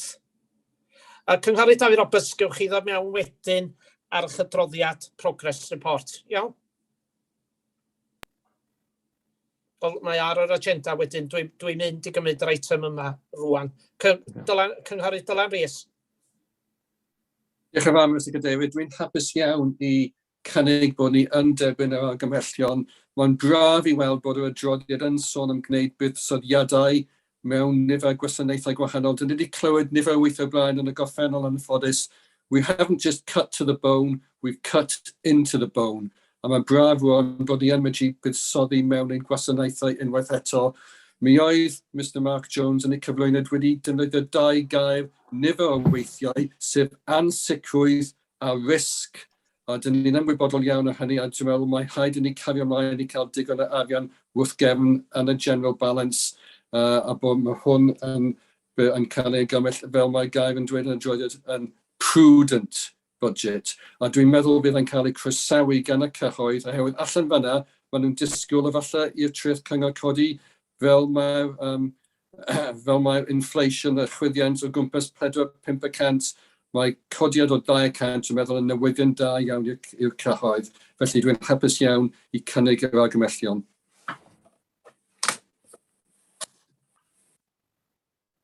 Hapus i eilio, Mr Cadeirydd, ond dwi'n gallu gweld y cadeirydd ar hyn o bryd. Mae ddrwg gyda fi, dwi'n yn gwybod yn iawn be ddigwyddodd y fyna miliad. Di gyd rwan? Dwi'n ni'n gweld chi rwan, Mr Cadeirydd, be o'n i'n mynd i ddeud, o'n i di eilio, o'n i'n gallu gweld chi ddim mwy. Ond diolch yn fawr, cynghorydd Alun Roberts. Nes i'n twtio dim byd ar yr peiriant yma. Gweld bod ni fo'n sôn am IT problems, quite relevant. Ydy'r Pwyllgor i gyd yn gytun bod nhw'n anfon y budget ma'n i flaen efo'r cynigion gwreiddiol? Newch chi gyd ddangos, plîs, os a rhywun yn ymatal i pleidlais? Mi ydw i'n ymatal ym mhleidlais. Ydy Cynghorydd Breon Owen yn ymatal i pleidlais? Paw i fyny i atal y pleidlais ar hyn o bryd, Mr Cadeirydd. Na chi, sa rhywun arall neu di pawb arall yn gytun? Dwi'n gweld y llawiau fyny yn bob man. Wedyn mae pawb yn cynnig bod yn ei flaen, a mae 2 yna ni'n ymatal yn pleidlais. Diolch yn fawr i chi. Da ni'n symud yn ymlaen felly'r capital budget am y flwyddyn i ddod ac yn syth drosodd i Cynghorydd Robin Williams eto. Diolch yn fawr iawn i chi. Hon ydy cynnig drafft o ran y gyllideb gyfalaf ar gyfer 2022 a 2023. Ac fel da chi wedi rhoi ti, Mr Cadeirydd, chwbl da ni'n neud ydy lansio y broses o ddechrau osod y gyllideb ac symud pethau'n i blaen wrth gwrs mwyn mynd allan i ymgynghori hefo y cyhoedd yn hytrach na gwneud unrhyw benderfyniadau pendant. Ond o ran yr gyllideb gyfalaf, mi welwch chi yn fanna o ran y tabl sydd o dan pwynt 2 yn yr adroddiad yr argymhellion. Da ni'n argymell gosod cyllideb ar gyfer 2022-2023 o 35.961 miliwn, a mi fydd hynny yn cael ei gyllido gyn yr nifer o eitema da chi weld wedyn wedi cael ei rhestru yn ail ddarn y tabl. Ond na i dynnu sylw penodol at un o'n nhw, sef yn bod ni yn defnyddio arian wrth gefn o fewn y gyllideb sydd o fewn da ni'n tynnu arian o'r arian wrth gefn mwyn helpu cyllido y gyllideb yma ar gyfer 2022-2023. Mi nai ar hynny o eiriau jyst gofyn i Mark os wneith o grynhoi yr adroddiad, wrth gwrs fod i awdur yr adroddiad na i ofyn y fo os wneith o chyflwyno hi a'i chrynhoi hi yn eitha byr i ni bore yma mwyn i ni gael symud pethau ni blaen. Diolch i chi. Mr Mark Jones. Wel, Mr Cadeirydd, just chydig o bwyntiau ar y gyllideb cyfalaf. Gynta, just i atgoffa chi fel aelodau i paragraff 1.3 o'r adroddiad, sef egwyddorion y strategaeth cyfalaf ni. Mae strategaeth wedi cael ei mabwysiadu gan y cyngor, a be mae'r strategaeth yn dweud, fysa yr gyllideb cyfalaf yn ffocysu ar gwariant sy'n cyfrannu at blaenoriaethau y cyngor, yn blaenoriaethu buddsoddiad mewn asedau presennol y cyngor, yn trio maximiddio yr grantiau allanol fydra'r cyngor dynnu lawr, os di hwnna'n bosib, a hefyd, wrth gwrs, parhau efo'r buddsoddiad mewn ysgolion newydd yn defnyddio yr arian sydd ar gael gan Llywodraeth Cymru. Mae'r gyllideb cyfalaf, wrth gwrs, yn cael ei ariannu mewn gwahanol ffyrdd drwy benthyg, sef benthyg efo cefnogaeth Llywodraeth Cymru, a be mae hynna feddwl ydy bod Llywodraeth Cymru yn rhoi arian yn yr setliad revenue mwyn ariannu y gost o benthyg, neu bod y cyngor yn benthyg heb y gofnogaeth yna, a bod y cyngor yn defnyddio arbedion sy'n bosib wrth wneud y buddsoddiad, neu incwm sy'n cael ei greu i ariannu y cost o dalu y benthyciad yn ôl ar llog ar unrhyw benthyciad. Wedyn mae yna grantiau cyfalaf, mae yna un penodol grant cyffredinol sydd yn y setliad, a wedyn mae'r cyngor hefyd yn gallu tynnu lawr grantiau allanol gan gwahanol gyrff.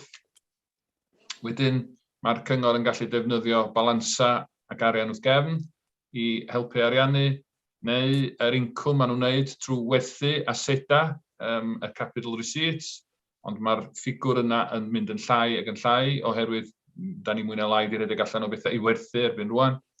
A wedyn mae gennym ni'r ochr cyfrif revenue tai sydd yn cael ei gynnwys yn yr adroddiad, ond wrth gwrs mae y cyfrif revenue tai yn sefyll ar wahân i gweddill gyllideb y cyngor, a mae yna grant penodol sy'n dod gan Llywodraeth Cymru sy'n helpu ariannu'r cost o fanna. Felly mae'r gyllideb yn rhoi at ei gilydd yn edrych yn yr rhestr o budiau a trio ariannu beth sydd ar gael, ond wrth gwrs angen cymeryd i ystyriaeth yr gyllideb sydd ar gael neu'r arian sydd ar gael i ariannu y costau ychwanegol. Felly mae'r strategaeth yn trio atab gofynion, a mae'r gyllideb yn trio atab y gofynion sy'n cael ei osod allan yn y strategaeth. A mae o'n cael ei grynhoi yn y tabla sydd yn yr adroddiad. Na i jyst nodi, y flwyddyn nesaf yn y setliad, mae'r grant cyfalaf cyffredinol da ni'n cael gan Llywodraeth Cymru wedi lleihau o gwmpas tua 700,000, a mae hwnnw wedi creu problem ariannol i ni yn y flwyddyn sydd da ni'n cyllido yn cynlluniau cyfalaf ni. Oedden ni'n, pan nath i roed hwn at ei gilydd i gychwyn, yn disgwyl fysa yr ffigwr yna o gwmpas y ffigwr mae wedi bod ers sawl blwyddyn, ond mae Llywodraeth Cymru wedi tynnu arian cyfalaf allan o'r gyllideb am 1 flwyddyn yn unig am ryw reswm, ond fydd o'n codi nôl yn 23-24 o yr gwybodaeth maen nhw wedi cyhoeddi. Felly mae hynna'n un reswm pam mae'r Pwyllgor Gwaith wedi cytuno i ddefnyddio'r arian wrth gefn am 1 blwyddyn i helpu ariannu yr gyllideb cyfalaf. Yn y gyllideb ei hun, mae yna rhai prosiectau da ni'n gwybod fydd yn llithro o gyllideb blwyddyn yma, a mae'r arian grant ydy hynna i gyd, a mae'r grant yn dod efo yr gwariant, so just mater o symud hwnna ymlaen rhwng 1 blwyddyn ar nesaf. Mae hynny wedi cael ei restru yn tabl 2. Bosib pe da ni yn cael awr y gyllideb cyfalaf ar gyfer 21-22, fydd yna fwy o brosiectau sydd wedi llithro, a fydd ni'n cynnwys hynna, ac fydd y Pwyllgor Gwaith yn cytuno i gynnwys hynna yn gyllideb 22-23, pe da ni'n mynd ar y droddiad diwedd flwyddyn i'r Pwyllgor Gwaith. Wedyn mae gennym ni'r asedau yn hynna'n da ni'n buddsoddi yn flynyddol, grantiau ar gyfer addasiadau anabledda, 3/4 miliwn ydy'r swm da ni'n clusnodi fel arfer. Da ni wedi bod yn defnyddio grant ICF, grant Llywodraeth Cymru, a wedi lleihau y faint da ni wedi rhoi o'r cyllideb craidd, ond mae'r yr hawl i ni ddefnyddio ICF yn y ffordd yma wedi cael lawr erbyn 22-23, so da ni'n gorfod codi y ffigwr yn ôl o'r cyllideb craidd i'r ffigwr arferol, sef 3/4 miliwn. Ysgolion, ia, da ni gyd yn ymwybodol bod yna waith sylweddol angen i wneud ar ysgolion, ond mae angen pwyso rhwng roed yn arian i gyd i mewn i ysgolion, a fysa'n yn byd arall ar ôl ar gyfer yn byd arall. Felly, rhaid i ni bwyso fan'na a roed swm sydd yn jyst cyfatab ar y gwaith mwyaf pwysig yn ysgolion ni, so 1 miliwn yn mynd i mewn i fan'na. Da ni wedi bod yn derbyn grantiau gan Llywodraeth Cymru, pe mae gennyn nhw pres ychwanegol, a da ni wedi bod yn ychwanegu hwnnw i'r gwaith sy'n cael ei wneud ar ysgolion ni. Dyma gennym ni y gwaith ar gyfer yn adeiladau eraill ni. So da ni roed 600,000 fel arfer, ond mae yna elfen o waith ychwanegol sydd angen i wneud yn ystod y flwyddyn nesaf sydd yn waith sydd wir angen i wneud. So mae yna 100,000 ychwanegol yn mynd i mewn i'r gyllideb yna. Ailwynebu yn lonydd ni. Mae y pwyllgor gwaith yn adnabod bod hwn yn blaenoriaeth i'r cyngor. Mae angen swm sylweddol mwy na lai i gadw'r lonydd i'r safon maen nhw rwan. Ond i wella nhw mae angen dipyn bach mwy. Felly y cynnig ydy roi 2 filiwn i mewn yn defnyddio swm sylweddol o balansa'r cyngor, sef 1.1 miliwn i ariannu y gost yna. Cerbyda wedyn, bydda ni'n trio symud ymlaen i fynd o newid yn cerbyda o cerbyda petrol a diesel i rei trydan, a byddwch chi'n ymwybodol mae gen y cyngor fflyd bychan o gerbyda trydan, a fydd y buddsoddiad o hyn ymlaen yn symud ni i cerbyda trydan, so 200,000 ar gyfer hynna. Ond hefyd mae angen buddsoddiad yn gritters ni. Da ni wedi bod yn gwneud hwn dros cyfnod o amser, yn newid 1 neu 2 bob blwyddyn. Felly mae hwnna'n just parhau efo'r cynllun yna 100,000 ychwanegol. A wedyn yn asedau IT ni, maen nhw'n mynd yn fwy ag yn mwy pwysig, ond mae angen i ni fuddsoddi yn is-adeiledd ni, servers, cabling ac yn y blaen, a hefyd y defnydd mae pob yn defnyddio, yr desktops, yr laptops ac yn y blaen. Mae angen fuddsoddi yn heina hefyd, so hwnna di'r swm arferol. So allan o'r ffigwr oedd gennym ni, mae hynna'n caniatáu 2.2 miliwn wedyn ar gyfer prosiectau newydd, a mae heini wedi rhestru yn tabl 3.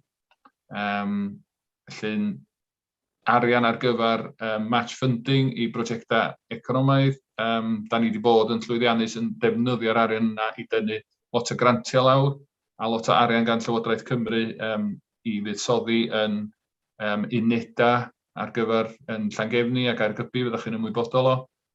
Uwchraddio yr toiledau cyhoeddus, eto arian ychwanegol i wella, a mae hwn wedi dŵad yn ystod yr pandemig, fwy o ddefnydd, fwy o ofyn am ddefnydd o'n toiledau ni, a mae angen buddsoddi yn fan'na.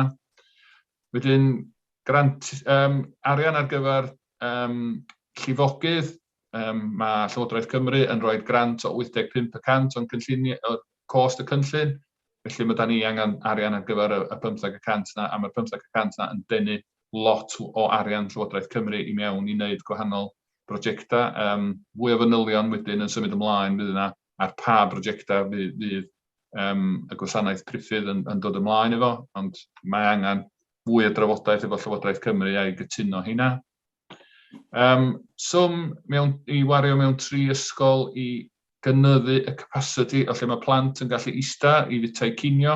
Mae hwn yn broblem sylweddol yn y 3 ysgol uwchradd yma, a mae'r angen y buddsoddiad mwyn. A tydi Covid ddim wedi helpu, mae'r ffaith bod yr angen y ffordd mae ysgolion bosib wedi newid y ffordd maen nhw'n darparu'r gwasanaeth yma oherwydd Covid yn creu fwy o broblem capacity, so mae hwnna'n ataf hynna. A wedyn 200,000 ar gyfer gwaith angenrheidiol yn Amlwch ac yn Borth o gwmpas y pier a'r harbwr yn Amlwch. Wedyn o gweddill wedyn, mae yna bethau eraill fydd yn cael ei ariannu gan arian gefn y cyngor neu gan arian gefn y gwasanaeth neu trwy yn supported borrowing. So 200,000 ar gyfer is-adeilydd o gwmpas yr arfordir, gwella pethau ar gyfer beth sy'n digwydd o gwmpas yr arfordir. Fwy o waith i drin y felin, mae yna gytundeb efo person sy'n rhedeg y felin ar rhannu ar hyn o bryd, ond mae yna gytundeb i ni sicrhau bod yr felin yn troi, a wedyn fydd yn caniatáu ni mynd i mewn i'r les tymor hir efo'r person yna, a fydd yr incwm o'r les yna wedyn yn talu ar gyfer y buddsoddiad bydd angen mynd i mewn, a mae'r gwasanaeth addysg hefyd yn defnyddio arian wrth gefn y gwasanaeth i gyfrannu at y cost yna. Defnyddio arian wrth gefn ar gyfer ailgylchu, mae'r arian wrth gefn yn cael ei greu oherwydd mae'n un o'r grantiau ailgylchu da ni'n cael gan Llywodraeth Cymru, so mae angen defnyddio yr arian wrth gefn ar gyfer prosiectau ailgylchu, a dyna be mae hwnna'n neud. A wedyn, yr un ola ydy gwario 100,000 ar offer ffitrwydd yn ganolfan David Hughes. Mae hwn yn dilyn beth da ni wedi fuddsoddi yn y 3 ganolfan arall. A mae'r 3 ganolfan, a beth sydd wedi digwydd yma yn profi bod o'n cynnyrchu fwy o incwm, a bydd yr incwm yna yn ddigon i dalu y costau benthyg ar gyfer y prosiect yna. So mae hwnna'n brosiect da ni'n reit ffyddiog fydd yn creu digon o incwm i dalu'r costau benthyg. A wedyn, da ni'n symud ymlaen i'r ysgolion newydd, a yr 2 brosiect sy'n parhau ar hyn o bryd, sef yr ysgol newydd, ysgol Corn Hir, fel da chi'n ymwybodol, mae'r gwaith wedi cychwyn, a bydd rhan fwyaf o'r gwaith yn cael ei gwblhau yn 22-23, a wedyn hefyd cychwyn y brosiect i ymestyn ysgol y Graig. So mae'r arian yna, neu mae'r prosiectau yna wrth gwrs yn cael ei ariannu gan grant gan Llywodraeth Cymru, benthyg efo cefnogaeth Llywodraeth Cymru, a bod y cyngor yn benthyg heb cefnogaeth Llywodraeth Cymru, lle mae'r cost llawn y benthygiad yn disgyn ar costau argyllideb y cyngor. A wedyn symud ymlaen wedyn, fel ni'n dweud, y cyfrif revenue tai sy'n cyfrif yn gyllideb sy'n sefyll ar ben ei hun. Felly mae'r cyfrif revenue tai yn gwneud surplus yn blynyddol, a mae hwnnw'n cael ei ailfuddsoddi i gadw stoc i fyny safona tai mae Llywodraeth Cymru wedi gosod ar y cyngor, a hefyd mae yna elfen o defnyddio arian wrth gefn sy'n dal yn balans ar diwedd y flwyddyn, a'r grant ychwanegol da ni'n gael gan Llywodraeth Cymru, a defnyddio yr capacity sgynna ni i fenthyg. Mae yna ddigon o revenue sy'n cael ei greu gan y cyfrif revenue tai sy'n mynd i talu am y benthygiad. So fydd y buddsoddiad yn y cyfrif revenue tai yn dim jyst yn buddsoddi yn yr unedau sgynna ni ar hyn o bryd i gadw nhw i fyny'r safon, ond i barhau i adeiladu tai newydd yn unol ar cynllun 30 mlynedd sydd wedi cael ei osod allan a cael ei mabwysiadu gan y cyngor bob blwyddyn. Defnyddio hwnnw, fel o'n i'n dweud, unedau newydd a ail-brynu tai hen dau cyngor gath ei werthu o dan y polisi right to buy. So dyna fo wedyn yn tabl 6 yn crynhoi hynna i gyd, gyllideb o 35.96 miliwn ac yn cael ei ariannu gwan y gwahanol ffynonellau yna sy'n cael ei rhestru yn y tabl. Gar hynna, na i fod yn ddistaw. Diolch yn fawr, Mr Cadeirydd. Gai ar ran fy hun a bob aelod o'r Pwyllgor ddiolch i chi, Mr Mark Jones, ac i'r cynghorydd Robin Williams am y cyflwyniadau cynfwysfawr yna. A fel da chi wedi clywed, drafft ydy hein, y prif nodyn yn yr eitem capital budget ni am y flwyddyn i ddod ydy defnyddio 1.68 million o'r balances i ariannu y prosiectau sydd wedi ei amneallu yn yr adroddiad yma. Sa ryw gwestiwn, please, o'r adroddiad?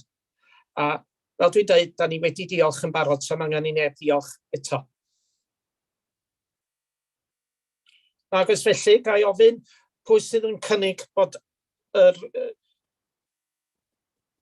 capital budget yn mynd yn ei flaen i pwyllgor gwaith ac allan i ymgynghori yn dilyn union yr un broses a fydd y revenue budget yn ei ddilyn. A beth sy'n gynnig yr argymhellion? Hapus i gynnig gen cynghorydd John Gruffydd, pwy sydd yn eilio, sgwelwch chi dda. Hapus iawn i eilio, Mr Cadeirydd. A cynghorydd, diolch yn iawn, cynghorydd Gary Pritchard yn eilio.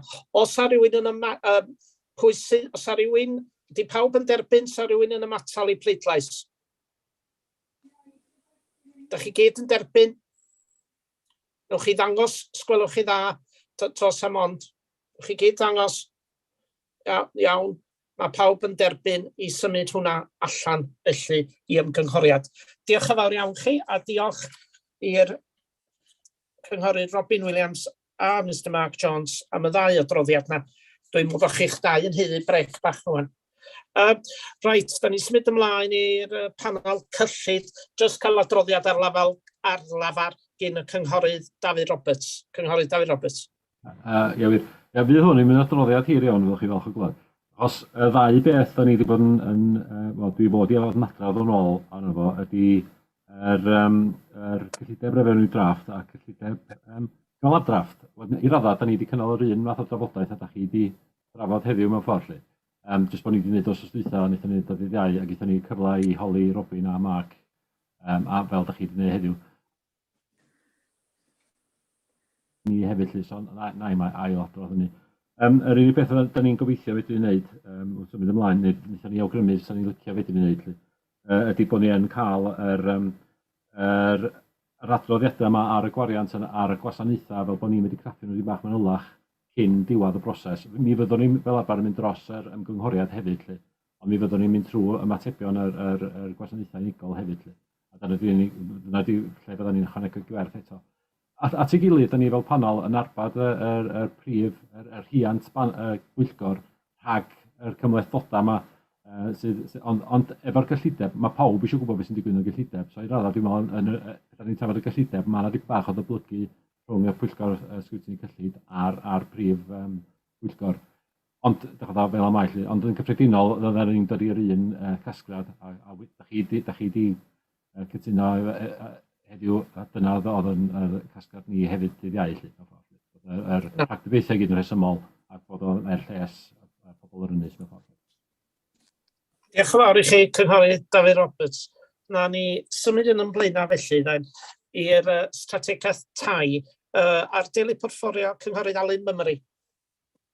Ia, bore da. Diolch, Mr Cadeirydd. Mae'n bleser cael cyflwyno strategaeth tai 2022 hyd at 2027 i'w sgritiniddio gynnwch y bore yma. Rwy'n amgyfeirio gymryd y cyfle yma i ddiolch i Elliw Llyr fel awdur yr adroddiad ynghyd â swyddogion eraill sydd wedi bod ynghlwm ynddo ac yn eich annog i argymell arnoch i'w cymeradwyo.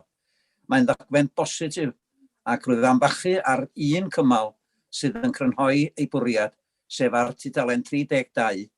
A'r cymal ydy sicrhau fod gan bobl Ynys Môn le y gallent enwyn gartref wedi ei gymwyso a'i cefnogi i gyfrannu tuag at ei cymuned leol.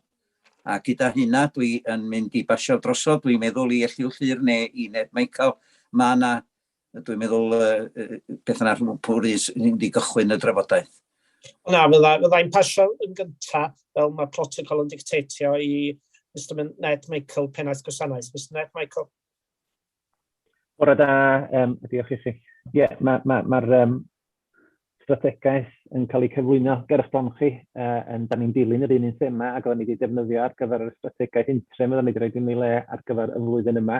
Gan amlwg mae'r strategaeth wedi bod allan am ymgynghoriad.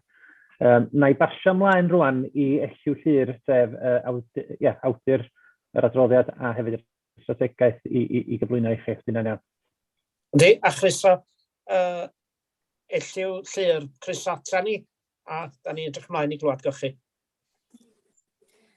Bore da, diolch yn fawr. Da chi'n clywed i? Yndan, da ni'n clywed chi. Diolch. Diolch yn fawr iawn. Diolch, ia. Felly mae'r strategaethau wedi adnabod y themau da ni'n ei weld yn berthnasol ar gyfer cyflwyniad a darparu tai ar yr ynys yn ogystal hefyd ar elfen gefnogaeth sy'n mynd i fewn gyda ni o ran ochr digartrefedd. Felly mae'n trio dod â nifer themau gwahanol, nifer issues o fewn y maes tai ac o fewn y cymunedau ni mewn un ddogfen. Mae yna gyfnod ymgynghori wedi bod ac yn dilyn y cyfnod yna mi ydym ni wedi gwneud addasiadau ar gyfer y strategaeth. A dwi'n credu bod gennych chi gwestiynau penodol ar hyn fel rhan o'r broses ar ochr sgrwtineiddio a fyddai'n hapus iawn i ymelaethu ar hynny. Diolch yn fawr. Gai ddiolch i cynghorydd Alun Mymru, y Deulu Portffolio, Mr Ned Michael, y Pennaeth Gwasanaeth, a Elliw Llyr sydd yn rheolwr yr polisi yma. Ac dwi'n cynnwys bob aelod o'r Pwyllgor yn hynny yn y diolch. Fel dwi'n dweud, da ni'n diolch i gyd yn barchus cwestiynau dwi eisiau gen aelodau'r Pwyllgor rwan, neu sylwadau pendant. A'r cyntaf yn awr fyny oedd cynghorydd Alun Roberts a cynghorydd Gary Pritchard wedyn. Diolch, Mr Cadeirydd. Mae wedi bod yn hynod diddorol darllen y ddogfen hon. Pan eithwch chi allan ni ymgynghori, dwi'n siŵr bod gynnwch chi ryw syniad eich chi'n disgwyl yn ôl, ond yn yr ymatebion da chi wedi cael, os yna beth newydd wedi codi ben, ella bod yr angen yn wahanol yn y gymdeithas, y bydd chi'n amas a chi'n cael mewn ymatebion enghraifft. Elliw, ydych chi eisiau dod yn ôl ar hynna? Ia, achos da ni yn credu bod ni wedi ceisio ymgynghori mor eang ac y fedra ni. Da ni wedi gwneud nifer iawn o gyflwyniadau. Yn sicr ers blwyddyn a hanner o ran fod yn ysgrifennu'r drafft cyntaf strategaeth, mae'n amlwg iawn bod eisiau ailgartrefi a'r pwysau y farchnad dau wedi dod yn amlwg iawn, a mi oedd hynny'n dod drwad yn lot o'r ymatebion gafon ni gan y cyhoedd yn y broses ymgynghori yma. Ella na fysa fo ddim wedi bod mor amlwg, dydych sa ni wedi gwneud y broses ymgynghori 2 flynedd yn ôl ac cyn Covid o bosib. Felly mae yna issues felly wedi dod drwad. Mae'n dibynnu dydyn nhw ddim yn bethau newydd, ond jyst bod nhw wedi cael ei weld yn fwy'n blaengar ella gyn fwy o sylw gyn bobl eraill. Ie, un beth o gwneud mewn golwg oedd yn naturiol da ni'n aman a pobl ifanc sy'n angen tai, ond fel mae cymdeithas yn newid rwan, mae'r angen yn dod o bob cyfeiriad, o bob oed sy'n ni'n ddisgwyl, bod ni'n sôn am bobl ifanc, bobl hŷn, pobl oedrannus sydd yn oed y dyddiau yma, oherwydd y newid yn y cymdeithas. Ac wrth gloes, o'n i hefyd diolch i chi, dim jyst strategaeth sgynnu ni yma, ond da chi'n gweithredu i ddiogelu bod yr anghenion sy'n allan yna yn cael ei hatab a bod ni'n gwireddu'r strategaeth. Mae hynny'n hynod o bwysig. Diolch. Diolch, cynghorydd Gary Pritchard. Diolch, Mr Cadeirydd. Ryw hawdd ddilyn ar beth gen y cynghorydd Alun Roberts ydw i. Ond jyst i atgoffa chi, dydw i'n eisiau repeat o be mae cynghorydd Alun Roberts wedi dweud, ond os di'n beth newydd, please carry on, a mae cynghorydd Dylan Rhys wedyn. Ydy mae o. Jyst dilyn ymlaen am yr ymgynghoriad, dwi'n gweld faint o waith allu mewn i drio lledaenu'r ymgynghoriad, ond ydy o bach yn siomedig, mae dim ond 25 o ymatebion a gafwyd, sydd wedyn, wrth gwrs, sy'n gwneud y canrannau dipyn bach yn sgiwyth o ran edrych ar strategaeth, felly beth sa'n ni'n gallu gwneud yn y dyfodol i sicrhau bod yna fwy yn ymateb ella? Gen y cynghorydd boint digon dilys yn fyna, mae hynny yn rhywbeth ddyla fod yn adran polisi ni'n gyffredinol, ddim just tai yn edrych ar sut ydym ni yn cael mwy o ymateb i unrhyw ymgynghoriad. Ni'n diddorol gweld faint o ymatebion gan i'r gyllideb. Elliw, da chi eisiau ond tydi o ddim yn broblem i fod yn deg yn unigryw i dau hyn i fod yn deg. Ydych chi eisiau ymateb felly neu ydy Ned Michael? Ie, mae'r proses ymgynghori ni wedi bod yn gyfuniad o gyfarfodydd yn amlwg dros Zoom neu dros Teams. Felly, da ni wedi bod yn trio cael y neges allan gymaint o fedran ni drwy hynny. Yn amlwg wedyn, mae'r ochr ymgynghori, da ni wedi trio cadw'r cwestiynau mor fyr a phosib, mor hawdd a phosib i bobl ymatab. Yn y cyfnod ymgynghori yna, mae'n deg gafon ni draws storiad o bobl yn ymatab, mae gafon ni hefyd nifer o'r cyhoedd yn ymatab. Felly, da ni wedi trio targedu, ond wrth gwrs, mae'n her pa bynnag ffyrdd da ni'n drio cael allan yna. Diolch. Diolch yn fawr iawn i chi. Ryw gwestiwn arall, Cynghorydd Gareth Richard? Neu na? Na, diolch i chi, Sgriwtini. Na ni. Cynghorydd Dolores? Diolch. Felly, mae strategaeth yn cydnabod y her mawr o pobl ifanc arannus yn medru afforddio i prynu tai eu hunan. Mae'n cyfeirio at y problem o ail dau sydd yn cynyddio arannus yn anffodus, sydd wedi clywed hynny yn barod. Dwi eisiau pigo i fyny un peth sydd yn yr adroddiad, dwi'n darllen yn Saesneg, lle mae'n dweud, by establishing a task and finish group on second homes, we will seek solutions which will mitigate the effect second homes have on our communities and residents. Mae hynny i fi yn swnio yn uchelgeisiol iawn, a dwi ddim yn siŵr faint mor ymarferol ydi o. O'n i'n meddwl taw Llywodraeth Cymru sydd gyda pwerau i trio ddatrys rhai problemau sydd wedi codi gyda nifer o ail dau arannus. Beth yn union sydd gyda chi mewn golwg, a pwy ydy'r pobl fysach chi'n cael ar y task and finish group yma, soch yna? Ie, mae yna grŵp mewnol wedi cael i sefydlu ar gais y Pwyllgor gwaith. Felly mae'r grŵp yna wedi dod at ei gilydd. Ar hyn o bryd mae yna nifer o ymgynghoriadau gyn Llywodraeth Cymru yn agorad neu newydd gau. Felly da ni wedi bod yn ymatab i hynny ar y cyd. Ac yn cynabod mae yna rhain yn nhw'n bolisi cenedlaethol, ond da ni'n gweld bod gennym ni rôl i fod yn dylanwadu hynny. Da ni hefyd yn cydweithio hefo polisi cynllunio, a mae hefyd, os gael jyst yna i fewn, mae o'n gadeirydd ar y grŵp yna, ac wedi bod yn arwain y grŵp.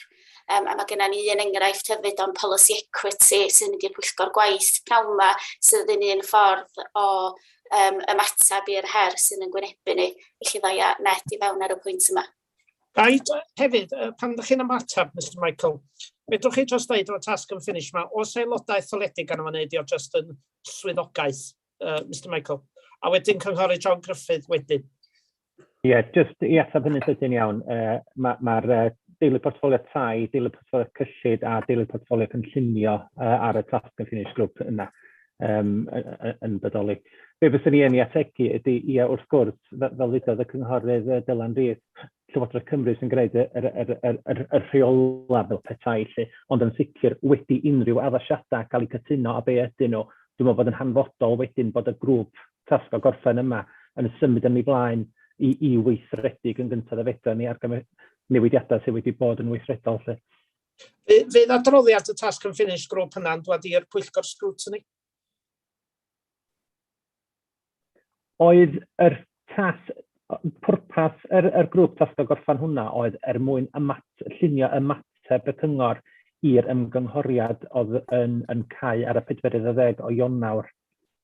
Felly mae yna adroddiad, neu mae yna ymateb y cyngor wedi mynd gebron hwnnw, ond does am bwriad i gyflwyno adroddiad yn benodol ar hwnnw. Mae yna 2 ymgynghoriad arall hefyd yn cau yn mis Chwefror nesaf ar hyd yr un thema, un gysylltiedig ar ochr cynllunio ac yr ail un yn gysylltiedig ar effaith ar iaith Cymraeg. Diolch yn fawr iawn. Cynghorydd John Gruffydd. Diolch yn fawr, Mr Cadeirydd. Yn newyddion bob dydd, ni'n clywed amdan y chwyddiant o'n costa ynni. A fel mae rhai pobl yn gorfod dewis rhwng gwreisogi y cartrefi neu cael bwyd i fewn. Da chi'n twtsiad ar hyn ar tudalan 6 dan fforddiadwyedd o'r adroddiad, a mae'n cyfeirio at y ffaith bod rhai tenantiaid yn cael ein anodd i fforddio bwyd neu grisogi cartref. Oherwydd y cynnydd sylweddol diweddar mewn costau ynni, a ydych wedi cymryd camau ychwanegol i gynnig cymorth, cyngor neu rhoi gwybodaeth am beth llwch chi'n wneud neu helpu'r tenantiaid fel hyn. Ga i ddod i mewn i atab hwnna, os di hynny'n oce? A chryso. Beth sydd gyda ni ydy, mae gyda ni nifer o swyddogion cynwysiant ariannol ydy teitla'r swyddi, a hefyd mae gyda ni ganolfan yn gael gyda ni canolfan o tŵl, ac yn fanna, da ni yn rhoi lot fawr o gymorth i'n tenantiad ynglyn â sut i leihau costa cysylltiedig a tanwydd lle'n bosib, neu hyd yn oed i chaddu i'w incwm i roi mwy o allu iddyn nhw tuag at dalu i costa. Mae hwnnw hefyd ar gael i bobl sydd ddim yn unig i denantiad hefyd. Mae yna elfen o'r gwasanaeth yna ar gael i drigolion yr ynys hefyd, nid just tenantiad. Tenantiad preifat. Diolch i chi. Ie, mae'r gwasanaeth hwnnw ar gael... Mae'r gwasanaeth hwnnw ar gael i drigolion yr ynys bod nhw yn denantiad preifat neu drigolion neu denantiad y cyngor neu gymdeithas o dai. Iawn, diolch yn fawr. Iawn, dwi'n gweld llaw neb arall i fyny. Beth sy'n cael ei argymell ydy bod ni'n argymell y polisi yma i Pwyllgor Gwaith fydd yn trafod, dwi'n cymeryd bod nhw'n trafod y mater yma pnawn yma. Os yna rhywun yn cynnig hynny, sgwelwch chi dda. Mi na i gynnig o fel cadeirydd y Pwyllgor. Rhywun yn eilio? Dwi'n anhapus iawn i eilio.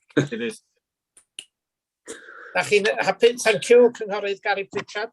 Newch chi aelodau'r Pwyllgor wneud siŵr bod eich camera chi gyd on, sgwelwch chi dda, a dangos bod chi'n derbyn hynny. Aelodau'r Pwyllgor. Dwi'n meddwl fydd o'n un frydol swn i'n cymeryd, ond dwi jyst eisiau checio. Na ni, yndi, mae'n un frydol. Diolch yn fawr iawn i chi, a diolch i'r swyddogion am eu presenoldeb ar y mater yna.